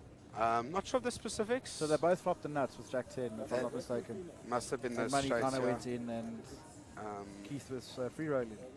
And yeah, it sounded like it. I'm not sure if it was a running flush or the flush just came, but either way, there's there. Nick Yanoy is somewhat of a high roller specialist. Yes, definitely, without a doubt. He's Cannot one take of it away from him. He's one of few. I think he had like 3 second places last year. If I'm not mistaken, he finished second in this tournament last year. He did come second in this tournament last year. Do you know? Oh yes, you won it. Yes, yeah. One of many tournaments you won last year. Okay, I think I'm going to stop commentating soon. George Levine, we've spoken about at length. He's just on an absolute heat at the moment. Warwick has been around the block, super experienced. Actually, a bit of an Omaha 6-max sort of a specialist. Definitely. I definitely agree. And I'd like to see Warwick do well here. Yeah. Not only because he's our friend, but I really think he's going to... I think at this table, out of all the players, I think he'll probably make the least mistakes. And I think if he does that, he's gonna have a good tournament. So, I mean, I was speaking to Mark 10 minutes ago, and we were looking at the blinds of 5-10, and the short stacks got basically 350 35 big blinds. So obviously the structure is really good. So I think this tournament's going to go on for a while. You show your cuts? I think so too, Mr. Sun. Look, he had a couple nice results last year. Had a really nice chat with Mr. Sun over the last week, and you know, he's explained to me that he plays poker purely for the love of it. He knows that he's paid his school fees, as he put it to me. Definitely, yes. But he said it's been just so rewarding to actually be able to show his friends that he's had some results, and that's really what it's about. I think it's actually it's almost heartwarming to know that there's guys here that are just do it for the love of the game. Yeah, and Mr. Sun, just what an awesome human being. I'm really happy for him. I know he won Sun City last year main event. I think everyone is happy about that. And I'd also like to see him do quite well here. As you said, he does it for the fun. He's just very nice to have at the table and just really a nice guy. Yeah, I don't think I've ever heard a negative word come out of his mouth, to be honest with you. He's just one of those guys. Yeah. Next, Edgar, possibly one of the most underrated players in South Africa. Yeah. He's played all over the world. He's played in the Aussie Millions, in the World Vegas, Series, World Series Europe. He's played in Cyprus. He's played all over the place, and it shows that he's got that world-class caliber about him when he plays. He's astute, almost impossible to put on a hand. I just have a lot of respect for his game, and also really great dudes. Mr. Marburg, I believe, you know, he sort of owns South Africa, a third of South African poker at the moment. So. No, I'm just teasing. We were just having a little joke earlier. Carl, I think was, he got it in quite early on in this tournament with sixes against queens. After the flop, he found the six. Okay. He did. It was a really big hand that went on last evening. And it looks like he's put those chips to good use. Yeah, he definitely did. I mean, at the break about 2 hours ago, we came back and I looked down at pocket sevens and I opened it up to 14k 336 and button called, which was Keith. And if I can just, we'll get back to the hand. I think Nikia's opened with ace jack. I think that's pretty much aces to Nick. Yeah. Love him with all my heart. No, I'm just having a job. No, Nick's not shy to box in a pot. Neither's George Levine. And George is definitely. Oh wow. Okay. Not. Yeah, I thought George would call there. See if we can get this hand through. And that's quite he's decided on a very big sizing there. And Edgar will have moved in. And now Nick's obviously, he's going to ask for the counts. Oh, Nick found a double up. Oh, okay, so Nick will really not like it if he calls us. He won't like to see Edgar's hands. Don't think he calls here, do you? No, he's folded. Yeah. Edgar says you tight. So yeah, please just carry on with the hands. Oh, so yeah, so we were playing at the other table, final two tables, and the flop came 10, Jack 10, 7. I had a set of sevens. I bet 29 on the flop. I got raised to 80 by Mr. Marburg. Obviously, I've got a set. I'm definitely not folding. I called. The turn was an ace, effectively king, queens, and nuts. So Carl's 3-bet on the pre was 80k, and he decided to bet 58,000 on the turn, which was very kind of not too confusing. It was obviously a very weird size. I obviously don't fold, and the river was a blank 4, where Carl decided to check. And I went for max value and I bet 170k, and he tank called and he turned over the second nuts, which was a flop straight. It was a very annoying spot, and yeah, that was a very big pot. Crippled me, but yeah, let's get back to the action.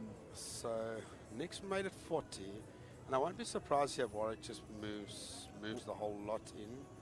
I won't expect him to be floating with flatting 5 players behind him, 4 players behind him. I hope he doesn't, but I've just got a feeling he's going to flat. And if what? Wow. Wow. So Warwick turfs them. You know he's yanking your chain, right? I'm the only guy who gets to say Look, that. I think he'll think he's got 4 players behind him, and it might be. It's a tough spot. Yeah, I mean, it's not the. It's just. I think he takes his fate away from him when he does. When he does, if he wants to get involved, he's kind of leaving his thing to chance. Well, I mean, I know he's got. Yeah, I just ace queen suited there. Sure. You know, against Nick's opening range, it's Nick and Noy. I know you can't just rip in 35 big blinds, but wow, it's just that's never a fold. Check. So I mean, yeah, as you see here, Check. if he decided to just call, which I think he should against Nick, it's also like a very big raise. But yeah, I never fold there. That hand's way too strong. But I think Warwick told himself when he made final table that he's just going to go for 56,000. chip preservation and try to get to six-handed, where he's more experienced, where I think he does a lot better. As you mentioned earlier, he likes short-handed play. I think he'll back himself six-handed, and he didn't want to leave it to chance. Very strange call from Cole pre-flop. Seemed a little bit stubborn. And did he value bet the river there? And value bet the river. Cole smiling. I think it was not. So look, as it happens, Warwick won't be so happy with what he saw there. But look, Nick has actually been pretty tight in ABC in the previous session. You know, when me and the other guys were watching, Nick was very quiet, hardly played a hand. So maybe Warwick would have noticed that and thought, okay, well, you know, Nick's not in one of those spewy moods. Yeah. Although, look, to make it with a 10k big blind, Cole called 30. I think he can be quite happy with the result there. Yeah. Playing that hand out of position is not easy, but you know, we know Carl's smiling. Carl's smiling. I don't know if he'd be so happy if it went the other way. But yeah, we were actually speaking about Carl. So Carl's also he's been to Vegas a couple of times. He's been to Aussie Millions. Definitely loves poker. He can really do some incredible things I've seen, and he's definitely not shy. Carl will also be playing for the win here. No, he'll certainly be playing for the win. And Carl's got a lot of experience. You know, he came onto the scene in I think about 2008, 2009, and he's played a lot since, and he's put in a lot of work into his game. Yeah. So you know. I think his big result is. It was in 2011 or 2012 when he came second to Mizraki in World Series of Poker Africa. And that got him going. Yeah, he's had some great results over the years. Very popular face around South African poker. Me and him have had many a duel on the table. Enjoy playing with Carl. Yeah, I like it's Carl always a a lot. test. He will put you to the sword when he needs to. Very, very good player. Got a whole lot nice to say about him. He's one of those in the South African poker community that's, you know, you can count on Carl to be there. Warwick will be upset he didn't get a bit more out of the hand, and yeah. So and there sits Carl on top at the moment. No one's broken the million chip mark yet. No, Alvin had $1 million, and in really? the first two hands, yeah, he lost quite a bit. Yeah, I think after Alvin lost quite a chunk, I know it was only probably like 7 hands ago. I mean, if you just look at his demeanor, I think although he's basically got the chip lead, he's not a happy chappy right now. Okay. Missed that hand, and then so Alvin, I think next we can chat about him. Almost famous around South Africa for his horse racing. Alvin. Yeah. Yes. So well liked and just an absolute gentleman on the table. I don't think I've ever, in all the years, also seen him really have an argument or a negative thing to say. It's just I got to play with him earlier. He ran absolute circles around me. Just he's tough. So he's hard. Is tough. He's when he's got chips and he's playing with confidence, he's tough. And He's done well. I'm sure he's won multiple. I know he's definitely won at least 3 or 4 tournaments. I think. When it comes to experience at this table, 12,000 to call.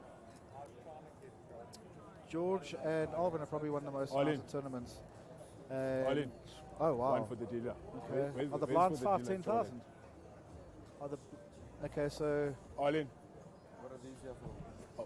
Keith has decided to open shove 10s under the gun. It's quite a big shove. It's a very big shove. 33 bigs. Only ever getting called by a better hand. I think he can only get called by a better hand at worst. You know, like an ace king. Fold. Yeah, that's. So look here. Players taking their chocolates.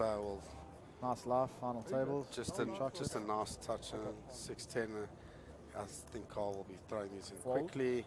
Alvin. Okay, we just saw Jack. Let's see what Rudolph's got there, who we'll get to next. So yeah, I mean, I think you'll see the lovely Liesel going around to all the players, offering them chocolates, and this is sort of, this is kind of what a lot of the client service, I mean, the whole client experience here at Monsterjam Poker. This is just you're getting a glimpse of sort of how we get treated. You come here, you actually feel like a celebrity. Yeah. They walk around, they make sure you've got your coffees, your waters, your drinks. The chocolates is just such a nice touch, and this is what Monsterjam, this is why every series that passes, there's more and more unique players that come through the door, because here I think you get that experience. My former boss always used to say to me, you must make your clients feel important, and this is Monsterjam sort of live by that credo. From the second you walk in, you see the girls, Caitlin, Roxy, from the bloggers, Eureka, Ricky, Gareth, everyone's there smiling to greet you. Mark's there himself, he's always here himself at the events, and I think chocolates is the candy coating on top, if you excuse the pun. Excuse the pun. Well played there, Dave. I really like what you did. I spent a bit of time in the booth with Muaz, so my wordplay has improved. Yeah, I totally have to agree with you on that. 32 in total? It's really, really nice. You do get treated really lovely. They've got the I wouldn't call it the X factors, but just the cherries on top. The blinds were in 5-10 when Keith went all in. They were 6-12. 6-12, okay. Still a big all-in. Still quite a big all-in, but it does make a difference. It does make a difference, and I think Keith doesn't want to just open, and then he expects maybe people to defend. And so I think he was just happy to get it in there and take down the blinds and antes. 32 in total. But just just to touch on the client experience here, I think what you'll notice is the players are always looked after. If you're watching the stream, there's massage girls, professional massage girls, and the players just get treated like kings here. I almost can't wait for Sun City already. Oh yes. All in. Oh wow. What? And a shove from Keith with King Goose. Okay. So I think I missed that pre-flop. I think Mr. Sun raised it. Mr. Sun raised, and Cole decided to come along and cut off his Jack 8 suited. Keith defending with King Deuce, and flop top in. Yeah. I must be honest with you, Greg. I think Mr. Sun raising. We're playing 10-handed, Ace 10. I think it's borderline. I understand it. He's only got a few players to get through, but Carl, so it's a very loose call. I think the from cuts off with Jack 8 of clubs.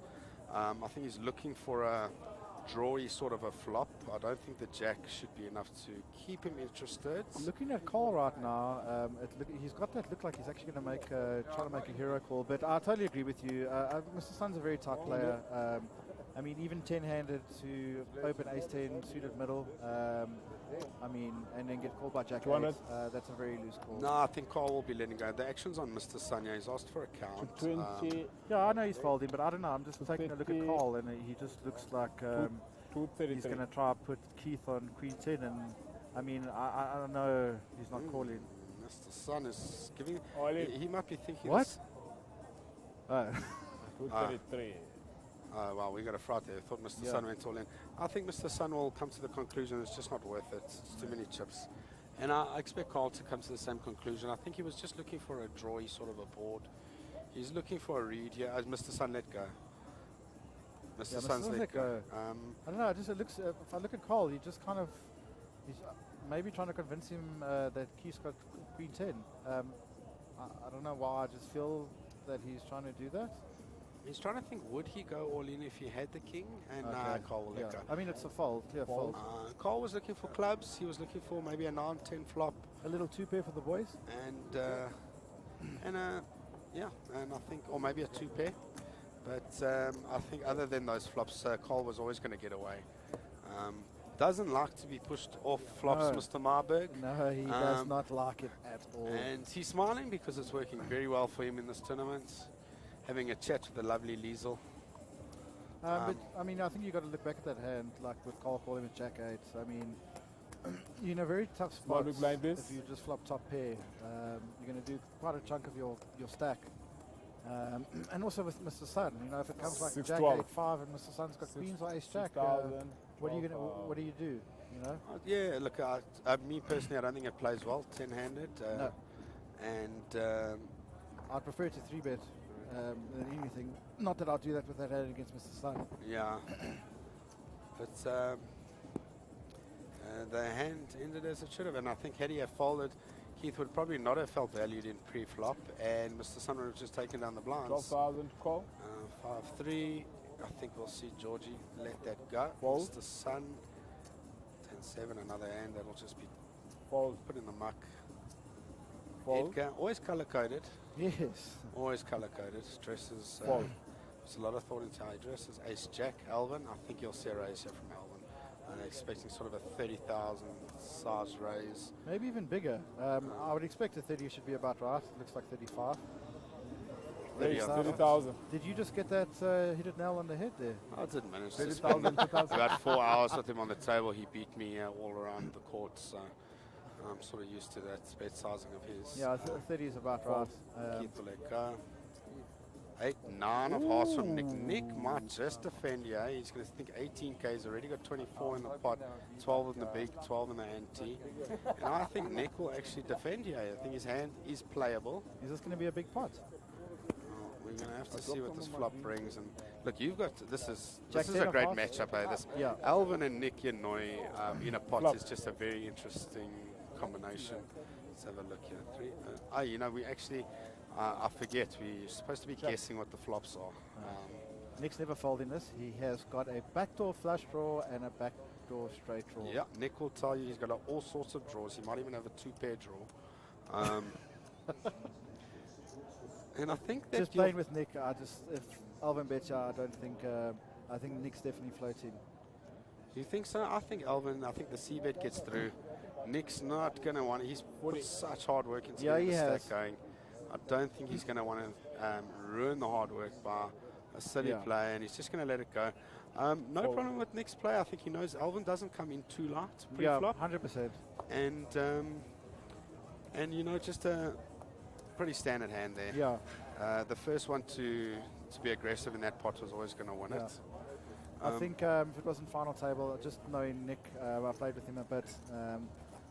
I mean, you can't really compare it to a main event day one where he's got that type of hand where he says to himself he has got a lot of backdoor equity, and I know that's he likes doing that. So I think with re-entries open as well, that makes a difference in Nick's play.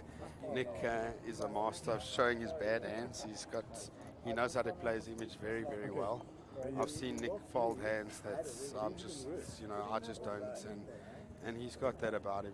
He knows where he stands in a lot of hands. Alvin, this can be this could be a big matchup. I see those two tangling in a lot of pots.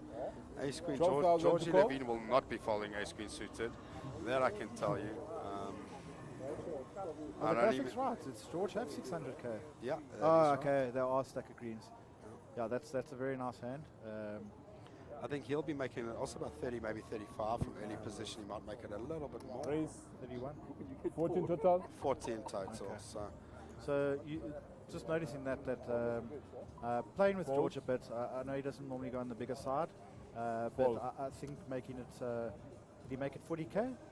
He made it 14. I think that'll have a lot to do with his position. Yeah. He felt. I feel George will do that a lot. He obviously wants to let the table know that. 40,000 he's to got a call. hand. Oh, Nick, 2 hands in a row, the exact same 14 cost. total. And it's against George, and I think. And this is another 2 players that are going to have. I think more so than Alvin and Nick. I think there's going to be a lot of battle in between George and Nick. I must tell you though, Craig, I think this call out of the small blind is a bit. No, it's too loose. I think it's a bit loose from Nick. I don't think he needs to be playing hands out of position against George Levine. Yeah. He knows Warwick is more than capable of making the call. Flop. The graphics say 14,000, it was actually 40,000. Yeah. I'd like to see what Warwick has here because Warwick can call with quite a wide range. I would expect a C-bet here from George. Wow. Yeah. What do I know? 10. And that's the dream card for George. George will feel very comfortable there. Oi, Nick's going.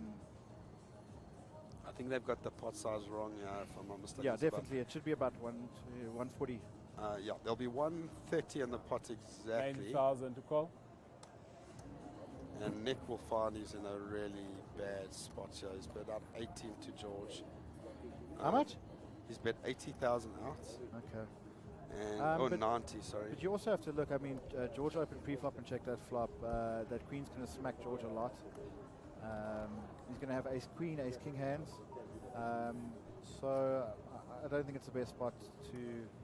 I mean, obviously we can see the whole cards. Look, I think Nick would have been thinking, all right, if George checked behind on the flop, can't be all that strong. As it happens, George thought he had showdown value, he was right. And he thought maybe the queen was fairly safe. There's only probably one queen that George can be raising with, and it is ace queen. King. And that's, I don't think it'll help Nick. Nick won't be able to get him off the pot shot. He knows his only chance is to bet, and he's going to have to bet properly. But I just don't see like a George 200K or letting this guy. He'd have to be betting in the 200K range. But George is still not folding. To get George to think about it, I still think George will fold. It's going to be hard to believe he's got the king.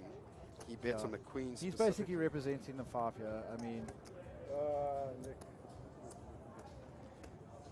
70. 170, I think. Okay, we're close. I just see George making this call. I was sitting in George's seat earlier. I had a very tough decision to make. Well, I made it tough on myself with 6-7 of diamonds against Greg Tucker. Oh, that wasn't very nice of you. He still hasn't told me what he had. I had ace 10. Call from George. Nick will muck his cards. He won't even show them. George will show them. He didn't need to. And that'll be, Nick will be kicking himself now because he's now done 260K on the turn in the river. In fact, 300K pre-flop turn in river, and it was just unnecessary. He's another short stack with 13 big blinds. He won't be happy. He's put in so much hard work. You can see it on his face. Yeah. George will be smiling. Warwick. George will be doing somersaults inside. He'll be very happy with that because that is a very big pot. And I would expect to see George use that as a tool. And to start opening and playing his game. And now you see George is saying the way he's betting, but Nick knows. Nick's too sharp. He's the reason I think that Georgie called was because he had ace queen. I don't think it was about the betting as such. But he is one of the sharp shooters of Umhlanga. So and Nick, Nick is. He's trying to explain now. It's the only way he could win the hand was trying to do that. And fist bump. What happened there? The fist bump. So, like as I said earlier, like George and I are very, very close. We're very good friends. We play a lot of poker together, and we've got this thing. And it's just kind of the needle. And if you lose a big pot, you kind of put your fist out and you fist bump the guy and you ask him how you feel. It's not really nice. I try not to do it to him anymore. It's the only player I will do it to. And we do it to each other quite a lot. You make like a call, you do something like Nick just did, and you make a sick call, and then you say, well, you've lost 40, well not 40, like 80% of your stack. How do you feel right now? That seems a bit standard. I don't know about etiquette-wise. It's maybe not so cool. Call let go there. Yeah, he will. And then there's one player we haven't discussed at all, and that's Rudolph. And Rudolph Golf 9 is affectionately known. He's one of the most experienced at this table in the tournament. By far. He probably played the most hands in South Africa. He's won just so many tournaments. He's a beast. And Nick will be upset here because he'll be so upset. Because he's definitely flat calling here. He'll feel like he lost chips with what had happened earlier. But it gives him, look, as we know, Rudolph won't be calling a shove. But I think, Nick has to obviously put it in here because Nick just has to go all in. If he flats, 80, it just looks so face up. So he's trying to price Rudolph in here. I think he's Rudolph too good. Yesterday. Rudolph too good, and Nick's upset. Nick is very upset, but it gives him a bit more play. He's got a nothing, maybe to the point now where he didn't shove the last sentence. We know he had kings. Small blind, big blind. I thought Nick would flat there. I know he's only got like 12 bigs into flats. It's very face up his hand. But yeah, you're speaking about Rudolph, and definitely one of the most experienced players. I honestly think he's played the most hands in poker in South Africa. I've seen, you know, I mean, he's playing a super high roller main event, and he's playing the 20k on sands. Rudolph is very sick for the game. I was speaking to him yesterday. I know a couple of years ago he played, I don't know if it was the EPT or WPT in London, where he finished second. He made 1.5 million in that, which is obviously a phenomenal result. Yeah. And yeah, he smashed a lot of tournaments in South Africa as well. No, Rudolph, and you know, like I just actually enjoy playing with Rudolph. He's actually such a nice guy. One of the gentlemen of South African poker. You know, also one of those, he loves the game. He's just here, he's here for the love of the game. So yeah, we forgot old Rudy. Rudy Golf 9 for anyone that doesn't know him on sands. That's Rudolph Reed. So I think, if I'm not mistaken, we've got questions coming in on the live stream. Okay, cool. We're just going to open it up and okay. So I'm going to open up the stream and give an instructions. And anyway, so now Edgar open 35. Nick's got. Have we seen Edgar's cards yet? No. The graphics are on. Nick definitely doesn't have 900k. But he's deciding to call. No, he's probably got about 17 big blinds, not 900. 8 for Mr. Sun. 35 total. What is Edgar's stack size? Edgar's says 905,000. Is that possible? I don't. No. I mean, you should be opening in a very tight range here. Well, and this very, is a nice flop for Nick. And this you could see Nick putting the whole lot in here. That 910k can't be right. No, it's definitely not right. Let's have a guess here. I'm not trying to wish anything bad on my mate Nick. You know, I actually just love Nick Yanoy as a brother, but I feel like he's walking into a problem here with Edgar. Edgar's not one to open too light. Under the gun and embed pot on. I mean, from there, I'd say it's whoa. And Nick too sharp. Ace 9. That can't be right. Yeah, ace 9. And I'll tell you what, I think Edgar had 10s. If I was to guess, I say Edgar's got a worse pocket 10s there. Small blind, big blind. You know, I'm not quite sure why Nick called. Yeah, that's what I'm going to ask you. So if you start the hand with a sub 20 big blind stack, 15 bigs, and you flop top pair. I think it's one of those that you feel that if there's a possibility that you're behind. 6,000, 12,000, 12,000 and an ante. I think you've got to just take your medicine and put the money in there. Yeah, 100%. You know, your big blind, sir. So I see we've got comments coming in here. Sasha Dreyer. Sashikins, wife of possibly one of the most loved South African poker players ever, Ryan Dreyer. Ryan was a professional commentator, not like me and you. I think. No, we drawing dead. Basically. No, we actually can't. She's called us the Dreyer and the Dadik. Okay. Who's Dreyer and who's Dadik? Okay, Dreyer is Rana. Dadik is this Ike. He's now moved to Australia. Oh no, I thought they were calling a. I know. Yeah. Oh, who's Dreyer and who's Dadik? Let's actually ask. Let's ask Sasha. Who is David Dadik? I don't know of him. David Dadik. He's one of the most funniest human beings I've ever met, and definitely one of the best poker players I've ever come across. Oh, just no, superb. I mean, I think everyone knows that. Everyone knows Dave Dadik. Everyone knows Dave Dadik. He was one of the original poker celebrities in South Africa. Him, Ryan Brouwer, Ryan Dreyer, and I think it was Solly and Andre Johnson. Sure, Darren Kramer. That's all crew. But as far as the production goes, I think it was Ryan Brouwer and Dave Dadik that were originally also the commentators. Yeah. And two of the best I've met. Dave is my best mate sitting in Australia. Yeah, well, you've mentioned some very good. I mean, Ryan Brouwer, Dave Dadik, and. Well, we've got Sasha Dreyer's backing because she says they were so 2010. and and I happen to agree with her. I That think- is the most amazing thing ever. I love Sash. Yeah, Sash is one of our Sash favorite also human beings in very the world. sick. I actually regard her, and I mean, I don't get to see her too much anymore. 92,000. But if they, I know she's got 92,000. some results and some very stiff results. I know she's ran bad in some very like disgusting spots where she gets her money in the money, on the bubble. I feel she's one of those players that kind of run bad, unfortunately. But I know she's probably won more satellites than anyone in the Southern Hemisphere. I think, if I'm not mistaken, the last big event that Sash played, WPT main event. WPT main events, you know, she actually made the cash, and she was very unlucky to get knocked out in that event. Really hope to see her soon at MJPT.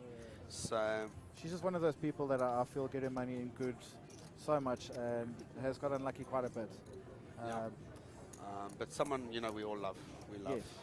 We love the Dreyers, we love the Dadicks. You know, I tell you what, who got overshadowed by the whole commentary was Dave's brother. Possibly a better tournament player than Dave. I'm going to say that. Nikki. Ivan. Ivan, sorry. Nikki's his wife. I'm sorry, guys. Yeah, Nikki, not so much a poker player, but wasn't he one of the first people to win All Africa? So he came second to Nick Katsapas. Okay. Remember the All Africa with that bang bang? Yeah. Yeah. Of the shooting. Yeah, a lot of shooting. Yeah, there was a lot of shooting going on, Dave. There was a lot of shooting. Not so much shot boys and bang bangs as much as there used to be, but bit of set the board, boy. Yeah, there's a lot of setting the boards these days. I think South African poker players can come up with their own terminology quite quickly. Yeah. I'm very happy to see people have stopped smashing the table. Yeah, I think that I agree. I wasn't too much of a fan. Myself included. I don't think Mark Collett would be so happy if people started smashing this table. No. A lot of work goes into these cameras. But yeah, Ivan Dadic was one of the originals. I think it was the first ever televised All Africa. Mark can confirm that it was him and Nick Katsapas, and there was a big heads up that went on. I mean, that was before my time, but didn't Nick Katsapas win All Africa twice? No, I think he won it once. That was the Ivy came second to him. And yeah, okay, well, let's stop talking about Andre and David Dadic, because like Sasha says, they really are 2010. Yeah, I think that's actually a compliment. It's more 2007 if you ask me. 2007? Yeah, I think it was 2007. 7X? Yeah. The old 7X. Yeah. So, yeah, I mean, we're clearly the new generation of commentators. I don't think Dave will be too happy with our skills. I don't think we speak quite as well. No, as well trained. Dave was perfect. Some of the things that used to come out of his mouth, I couldn't say. It was just too funny. I think Dave had the best chirp in the history. High fives. Nah, there was a Kevin Stanley was absolutely crushing in All Africa. I remember that. 40% of the chips in play, and he called him a flag. tennis ball surrounded by Velcro. And I think that could go into the Hall of Fame. I mean, who comes up with stuff like that? I don't remember know, that only All Dave. Africa. I felt for Kevin. I didn't really know him. I know him now.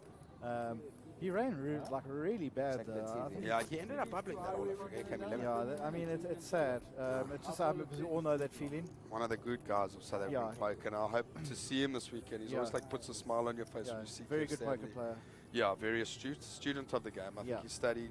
Yeah, even when you have a conversation with him, you can hear he knows exactly what he's talking about. Sure.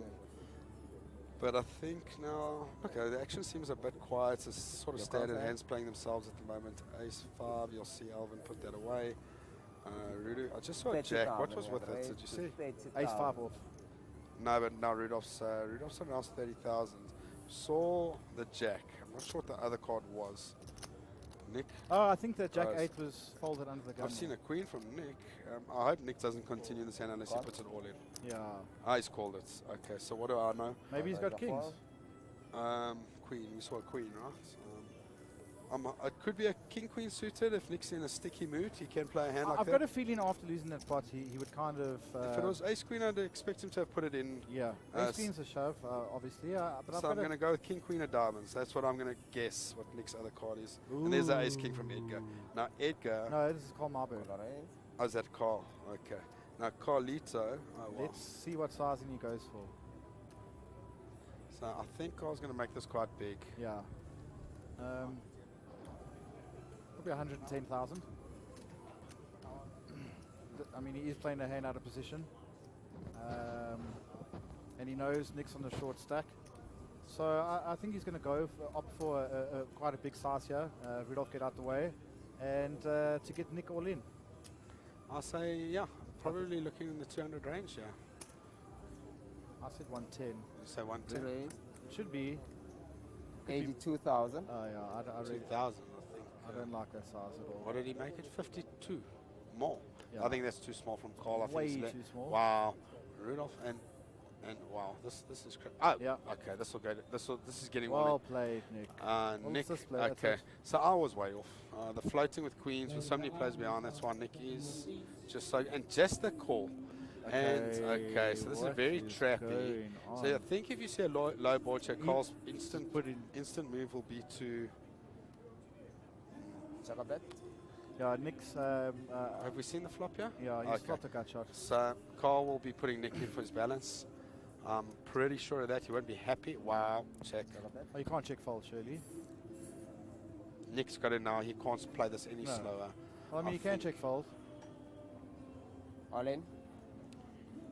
Yeah, I think Carl we have a question for Tucker Time. Yes.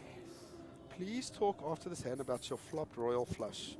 For most players, that is a laugher, and I'd love to know how he kept his cool and how the hand played out. So let's let this. I'm guessing that's from Sasha. That can only be from Sasha. That's a very well-written question. It's probably Sasha. She's much smarter than most of us sitting here playing. So. Yeah. So I mean, if you just look at this, the money should have gone all in pre-flop. Certainly, I think Nick will. If Nick sees this, and Nick, if Carl is to fold, yeah, Nick will regret the way he played it. Although. 160. No. I mean, I just think the hand, the problem started with Carl sizing. I really didn't like the sizing.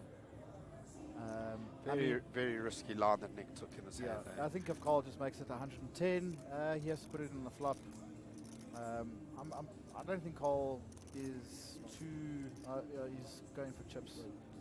If anything, he shouldn't have check called. If he wants to play it, he should have put him in on the flop. I think you'll see Carl actually make this call, to be very honest with you. And there in the background is Ryan Dreyer, a guy we've been speaking about.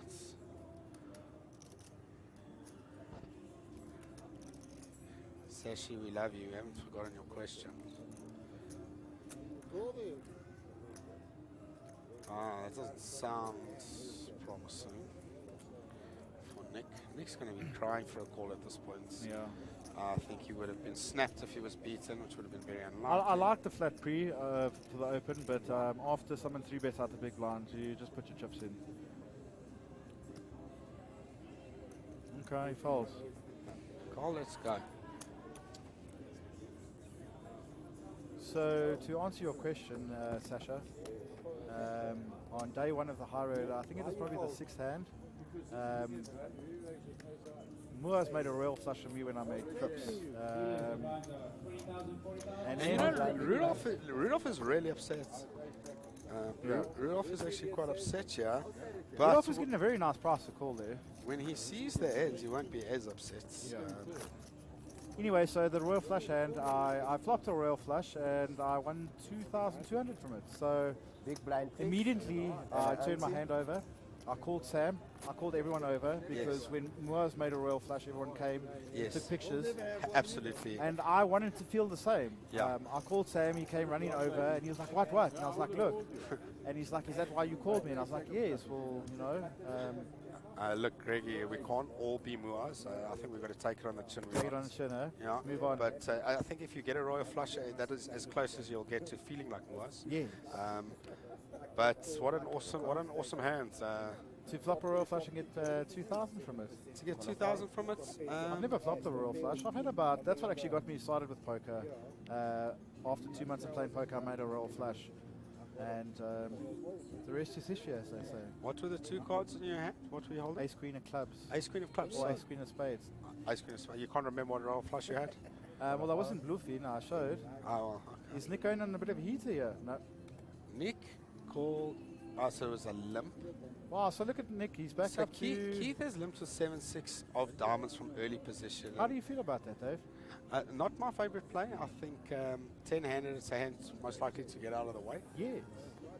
He's now opened it up, but I think, you know, Keith again, he's looking for a drawing Favorable flop, yeah.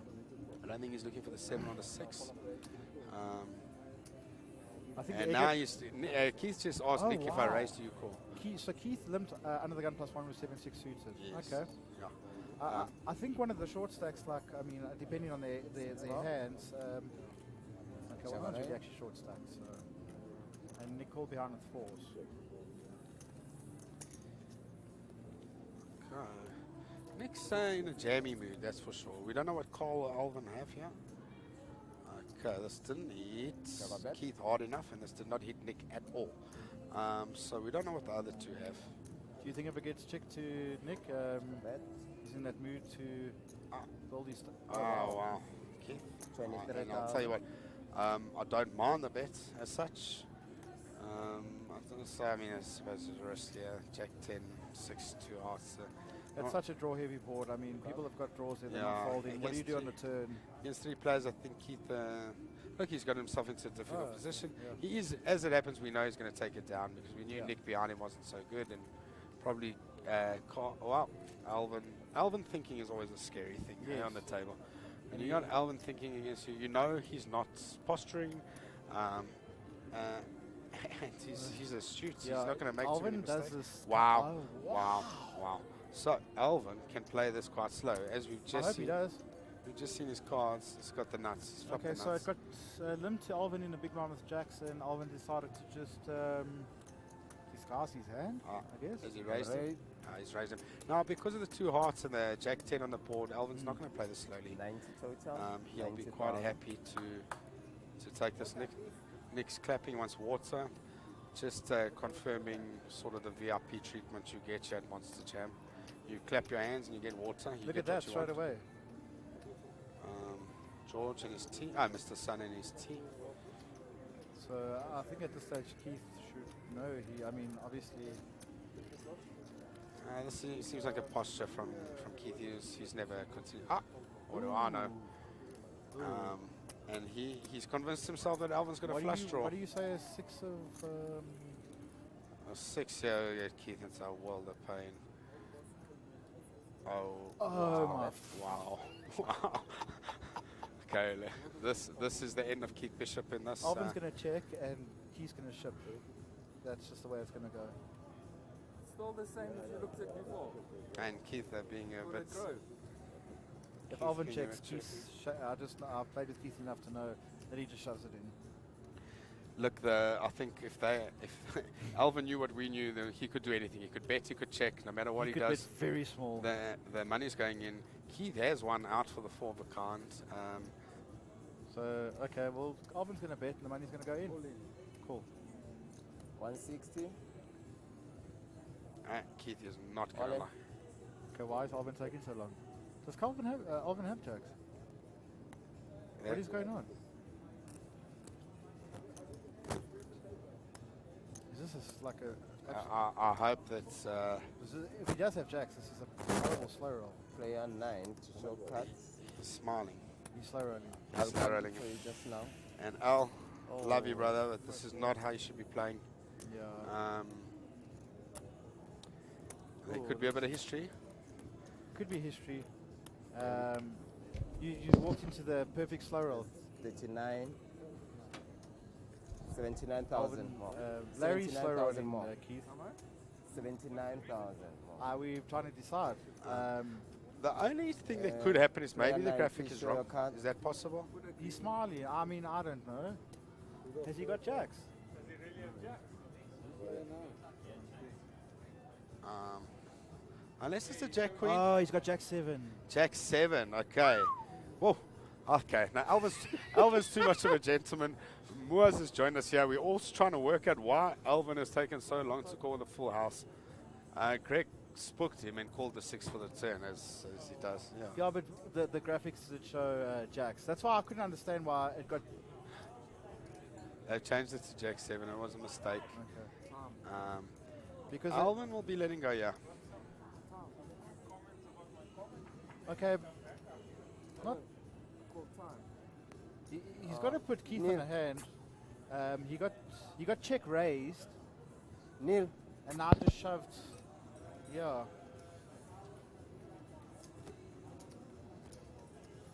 Alvin's looking very confused. Just take off a minute for the time it got together. This was a very weird hand. And look who's come to the table, the famous Samantha. Oh, Samantha Clark. Such a nice girl guy. Yeah. We're not quite sure. I mean, he transitions between the two. But Sam is just the most awesome dude. If anyone's had the pleasure of playing in any of his tournaments, he's written overseas exams on directing tournaments. Oh, has he? Yeah, oh, he wow. has. He's qualified. He's just getting better and better. And that's, again, what the Monsterjam brings you, is this world-class experience. Yes. The guys everyone's getting upskilled tournament by tournament. Very good dealers as well. The dealers are just fantastic. And yeah, this is the experience. Alvin will let go here. He will be letting go. Just think the percentages haven't changed, but for sure,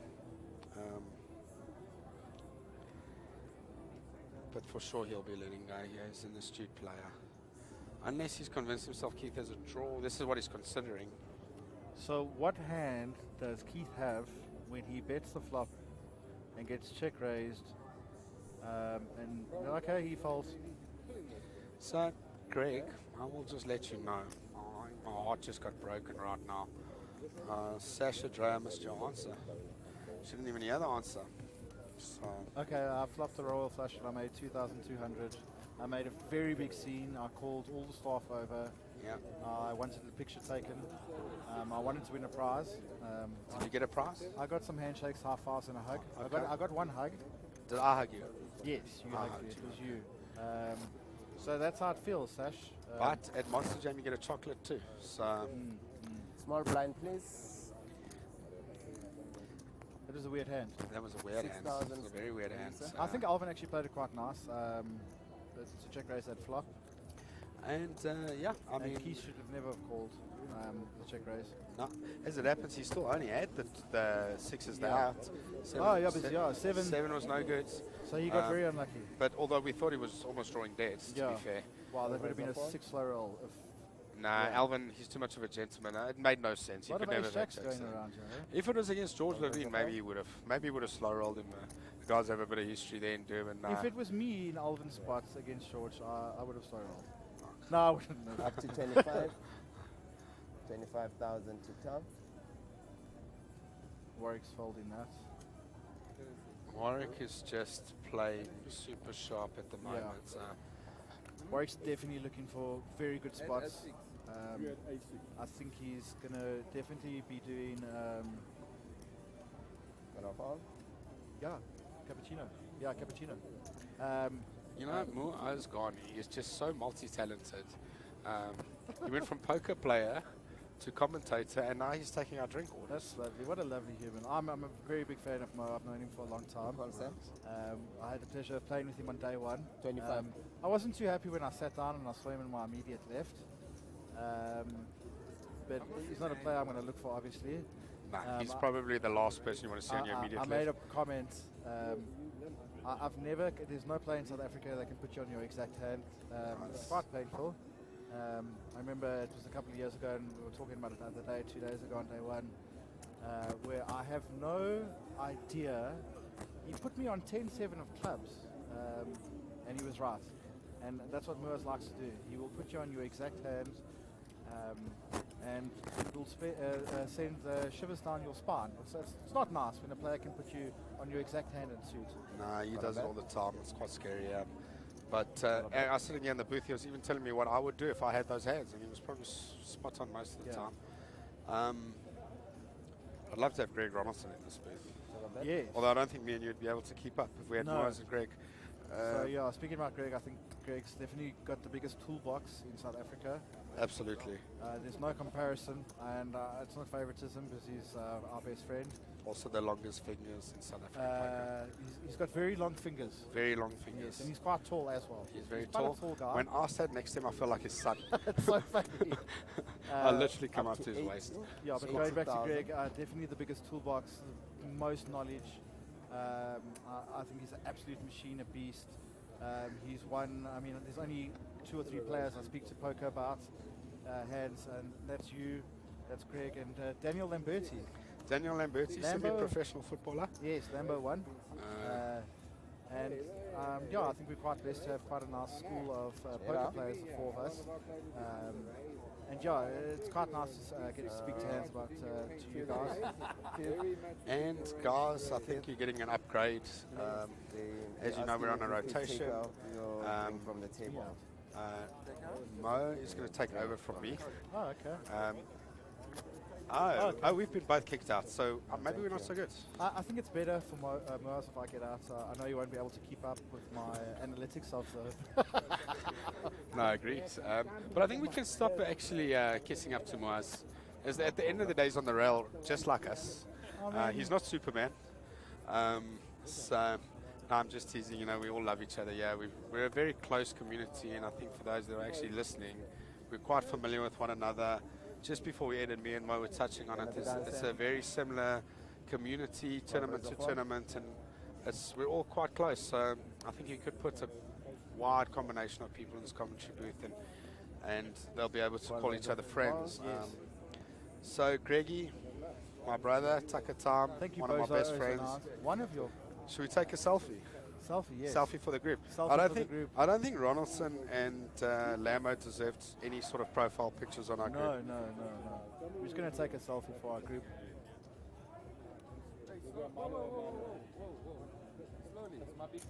I'm terrible at taking selfies. Yeah, you're probably the worst. Well, I don't take them. You know, I'm not a selfie guy. Cool guys.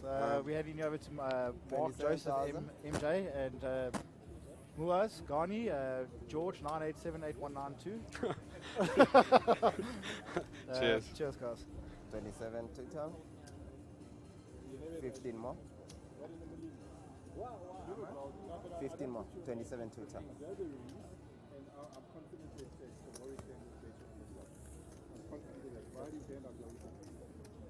Right, so we've just walked back in here, and Mr. Sun's opened up a King Queen of Diamonds, and Keith Bishop is called. I don't know what he's called with, but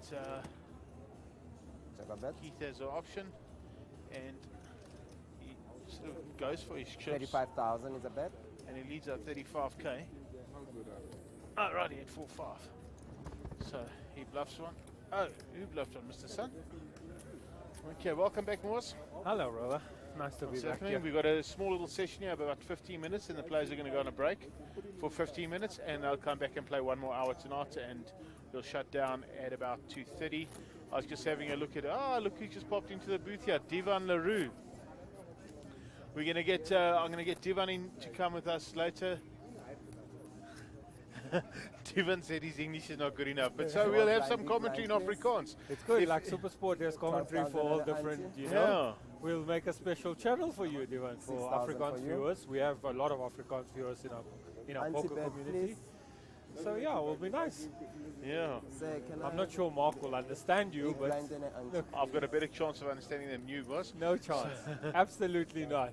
I actually grew up in an Afrikaans town. Yes, funny Polokwane, eh? Was close to Polokwane, Zanin, yeah. Zanin. Zanin is still called Zanin, right? Yes, it's when you were in Zanin, was Polokwane called Pietersburg? Yes, correct. Pietersburg okay, at the time, yes. So, okay. All right, some poker action. What do we have? We have Mr. Sun, quite MJ. I'm going to call you MJ. Mark, everyone knows you as Mark Joseph, yes. MJ. 8-5 of hearts. You've stuck me out with that hand before. Proper poker hand, that. You must, one of your favorite, right? One of my favorites. He just lets it go under the gun. Probably a better thing to do. No wonder he's on the final table and we're sitting right here in the combo. Well, you know, you can talk for yourself. I never had the opportunity to play and show off my skills, you know. So it's all fun, but Nicky, I know he shoved the small blind with ace queen and won the hand. Yeah. Just a little update on the 3K tournament. There are 16 players left in the field there. I saw Justin Ace. Justin Ace, had a lot of let me chips. stop you. New and like fairly upcoming, proper good. Nice, nice style. Alright, small blind, big I mean, blind. I think he has a good future. I really like the way he I plays. believe that you think he's got a good future. I'm sure you've been with him once or twice. Once, just once. Did he find him? No. Was once. I mean, I tried to be with him this main event because unfortunately might not make it, so I'm looking for a substitute, you know. Yes. I asked Ahmed Karim to make a special appearance. Oh, that would have been fantastic to have. I mean, yeah, unfortunately, due to work commitments, yes, he's stuck with work. Yeah, it's a big day, the Met Day, and yeah, he did definitely say that he's trying to take off over your Sun City period. Oh, that's nice. It's lovely to have I him. miss him like at these events. You know, Ahmed's a proper good player in South African He's poker, just been and busy with work, and I mean anyone can understand that. So George Levine under the gun, ace-5 of spades. Not the worst. That's never. He's not. He's going to open every time with that hand. He opened with Queen 9 earlier, Ace 8, Under Ace the gun? under the gun, Queen 9 off, Ace 5 of spades. Full ring or short deck? Was Short-handed. 7-handed. Seven-handed. Okay. This so is 9-handed, yeah. Yeah, they're 9-handed now. So yeah, you know, Sean's good. George Levine has proved to be a proper good player, right? You know, I think if he goes back and watches some of these videos and watches how he plays, and he gets a little bit of advice and listens to a few things, he'll probably find that's probably not the right hand to open under the gun with. It's not the worst. It's not the worst. When you this is quite exciting. We've went 4 ways to the flop, and Warwick Wigan has just flopped the nuts. Stone cold nuts. Absolute stone cold nuts. Yeah. It's a dream when that happens. Eh? Well, the dream's the 5 on the turn. That's the dream, if you ask me. You know, we stuck one player out already talking about dream cards. You and I, there's a pair. Let's. And Keith led out. And Nick Yano actually has a double gutter. Yes, he and a has backdoor the flush draw. 8 and the queen. He might call you. Yeah, well, if he finds the 8, he's going to be in trouble. And here goes Warwick with the baby. So I don't know why. He's got a shove. Got a shove. For how much has he got? 257. I think the bet was 70 something. Yes. He's got a shove, right? Oh, am I right by saying this is the bet 30? Yeah, it was 30 to call. Sorry. She's quite a big overshove. Yeah, right? that's what I thought. I thought from Is it 30? Yeah, Warwick's holding for sure with the 278. yes, okay. But so was not, is that? Yeah, definitely. Correct, definitely 30. Sorry about that. Just not sure of the graphics at the moment. So Nick, so he shoved. I mean, Keith's obviously just gonna fold here, right? Yeah. One pair of 5s and a Jack 10-9 board And doesn't if really. Nick thinks about his double guttable, yeah, he's going to be in a world of trouble, and he can find a queen or running diamonds to save him. Unfortunately, I personally think Nick's gonna be making the call. Looks quite stacked up here, Nick. He has 1, 2, He got 3, 385 according to what I see on the 400. graphic Yeah, there. yeah. Has Keith tossed? Or is he still thinking? Looks like he's still thinking, to be honest, but I think he's... Oh, he's tossed his hand. He's tossed his hand. Has he folded? Yes, Keith has folded. Oh, right. So the action is on Nick.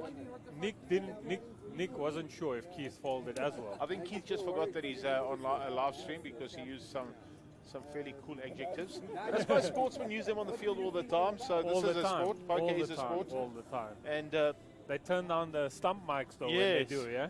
Yeah, there comes some choice chops out there sometimes. Oh, wow, Nick, well done, Nick. well done. Well done, Nick. Well done. So the overshove didn't really work out for Warwick. I mean, I don't hate the play, but... Yeah. I don't hate the play, but I know you probably a fan of just flatting there. You know, there was... I don't know how many chips in the middle before he shoved there. And Warwick's a touch on the shorter side of this final table. And, you know, Warwick's not one of those players that just fire out for the win. As much courage as he's got and what have you. Warwick's a bit of a deal maker in South African poker. He likes to get to the money and then negotiate a little bit. And he likes to sort of cover his expenses for the tournament and try free roll a little bit. So Warwick might have thought, you know what, I'm third from the bottom of the board with chips. Maybe I just pick up this 100k, stack it onto my chips, and move on and not get a bad beat. No, fair enough, but unfortunately, like when you flop the nuts, which happens probably, geez, I got one of these right earlier. I called how many times you get in get aces and Gio and me had an argument. I got one of them right. I'm not sure I'm going to get this right, but I don't know how often you flop a straight. But it can't be very often, right? Can't be a lot, right? So anyway, I agree with you. I'm not a fan of his I don't mind the shove. Like, I don't mind the shove there, honestly. Like, Queen Jack, he's hoping one of them have Queen Jack or maybe even Jack 10. Like, two pairs could call him. I just think, like, when you have 287, you also want to get the maximum when you flop a Absolutely. straight. You know what I'm saying? If you get beat there, right? If he calls, well, how many cards are really scare cards? Only the ones that pair. Right, so Edgar's open up here with Ace 9 of spades. No. Alvin, we haven't seen his cards. Alvin doesn't like showing his cards, but he just called off Queen 8 of diamonds. No, that was Keith Bishop. Was that Keith Bishop? Yeah. Sorry. All right. We haven't seen called Alvin's before. cards. Are we going to ask for Alvin's cards now? So Warwick has 7-4. He's just going to, looks like he's going to complete just to... I think Warwick has the option to check. Did Alvin just... No, Warwick small blind. Yes, Alvin just limped. Somebody just limped here. Didn't Edgar raise? Edgar just called. He didn't raise ace queen. Oh, wow. So Edgar's just called ace 9 of spades. Flopped the and nut has draw. flopped the nut draw. So maybe we'll get to see... we'll ask to see George Levine's cards and Alvin's cards. Just to... So it's been checked around to Keith what's Keith? Sorry, in cutoff. I'm losing my mind there for a second. I was confused where the button was. Player, seat 4 and 9, please show your cards. Seat 4 and 9. All right, so Larry's about to show us what he's got. 35,000. For those of you who don't know Larry's, that's Alvin. Larry has... Okay, Larry has 5 deuce of spades. Wow. Larry's flopped an up and down straight draw and a flush draw. He doesn't know that his flush draw is dead, obviously. But this has got interesting. Yeah, so Edgar's led out and Alvin's now busy thinking about how he's going to play this hand. He's got a raise. Surely when you limp with 5-2 of spades and you flop a straight and flush draw, you want to play it aggressively. I mean, I would want to play it aggressively. I just don't think that Edgar's going to... Okay, so that's just a call, just a flat call. Yeah. Keith's out of the way. I think if he had raised there... Do you think George Levine calls the middle put? Let's see how good you are. Him and Nicky Anouk wouldn't mind calling these all the time. I don't know if he's going to call this one. one. I think he might be thinking about the flush. Yeah, he looks like he's about to toss him. He doesn't look so interested. He looks like, It would be interesting if he calls and it comes a 6 of hearts on the turn. I must be honest, we'd have a game, right? Yeah, absolutely. I think we've got a game right here now, to be honest with you. He folds, right? Okay. So we're going to a flush draw and a flush and straight draw, which is actually only drawing to the straight. And there it arrives. The nuts for Edgar. Edgar checks. Nice check from Edgar. Alvin's in trouble. I don't think he does it all, though. But he's definitely in trouble. Can you tell me what Edgar's stack size is? 277. And Larry's 607. Yeah. There's 142 in the middle. Edgar's going to double up. That's my prediction. That Edgar's getting a double up here. Yeah, that looks like that. Edgar's getting a double up here. There's no chance. So Larry's taking some time. Very good. Do you take time when you play, or? I don't play so much anymore. I've got to think about it. When you play, do you take a lot of time? Like when you have a flush here. No, let's just have a look here. So Alvin's led out with 55k. I think I just want to sort of make a prediction here. If Edgar flats this behind, which I think he will do. Yes. All right. If he opts not to value bet the river. Yes. That's obviously with a blank coming on the board. Yes. I feel that Alvin will shut down and not bet the river. Yeah. Yeah, Alvin. I think Alvin's a very safe player.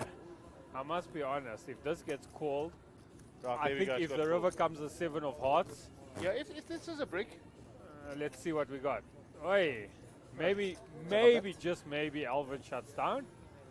But I mean, I still think he's got a lead for value. I don't think that's. Do you think Alvin will be worried about that card?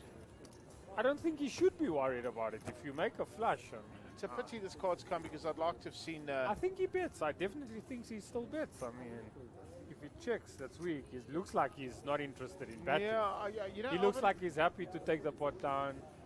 He's a conservative player, He's Alvin. lifted his glasses. That generally means that he thinks he's done in the hand and he's happy to check.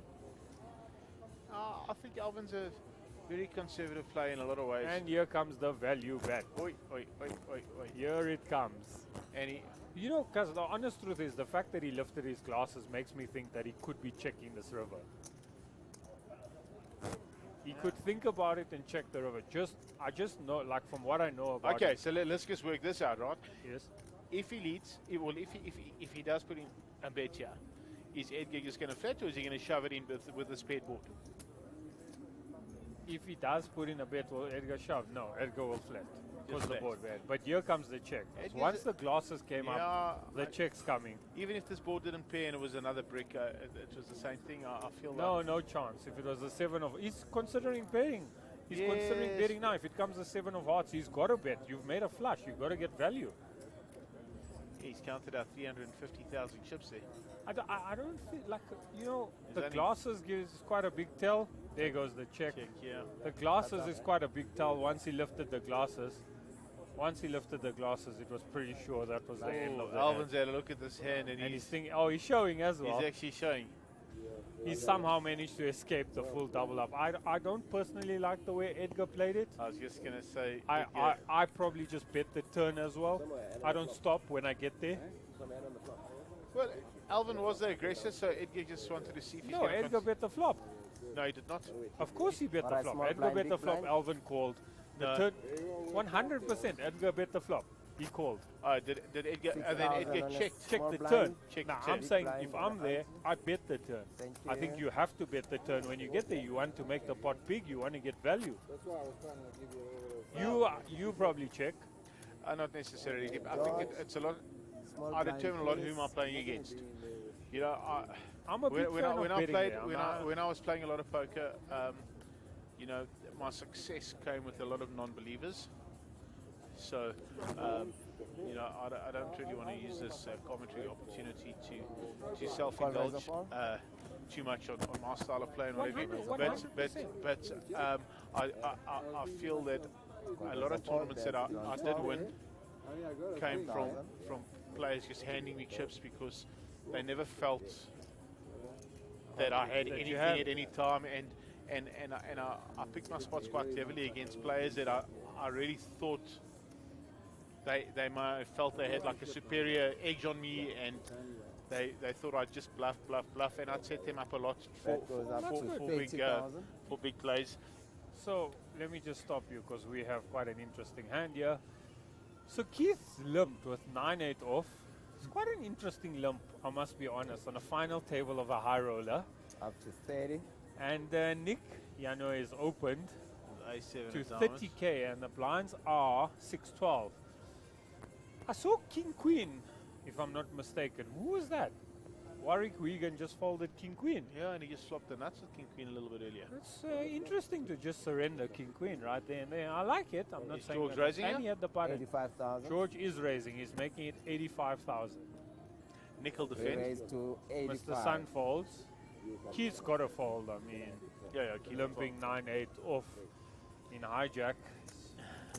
Can't say I'm a fan of it. No, nickel defend. No one could get away And with it Nick's, when I don't know, you know, you say Nick will defend, but I swear if he had 6-7 of diamonds, he defends. I'll be honest, I think he folds A7 here because he knows he's dominated more often than not. But he looks like he's reaching for chips.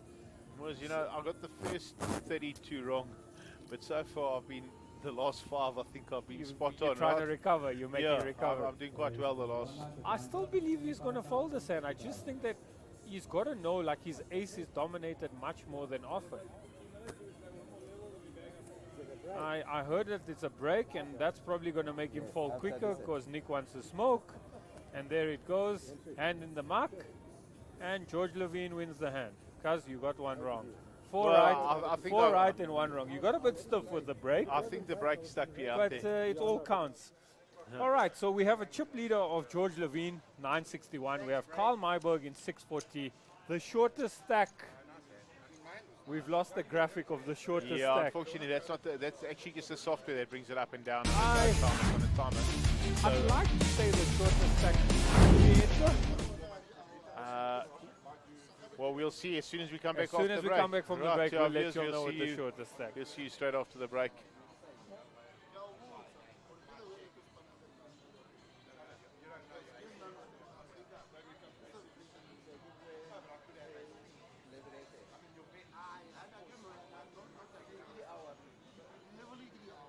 I've worked it out. I got it wrong earlier, and I'd like to save face. So I've worked it out. I've taken the calculator, the notepad, and all of that. For anyone that's interested, that's 1,000 big blinds to start with. Deep structure event. It's not called a deep structure event, but it's definitely one of the better in the country. Starts tomorrow at 7 p.m. But 7 there's the p.m. satellite at 2 p.m. We've guaranteed one seat in the satellite, and I'm sure we'll have tons of players to get here. And come down tomorrow night at 7 p.m. if you want to play the main event. But we'll come back to you straight after the break. All right.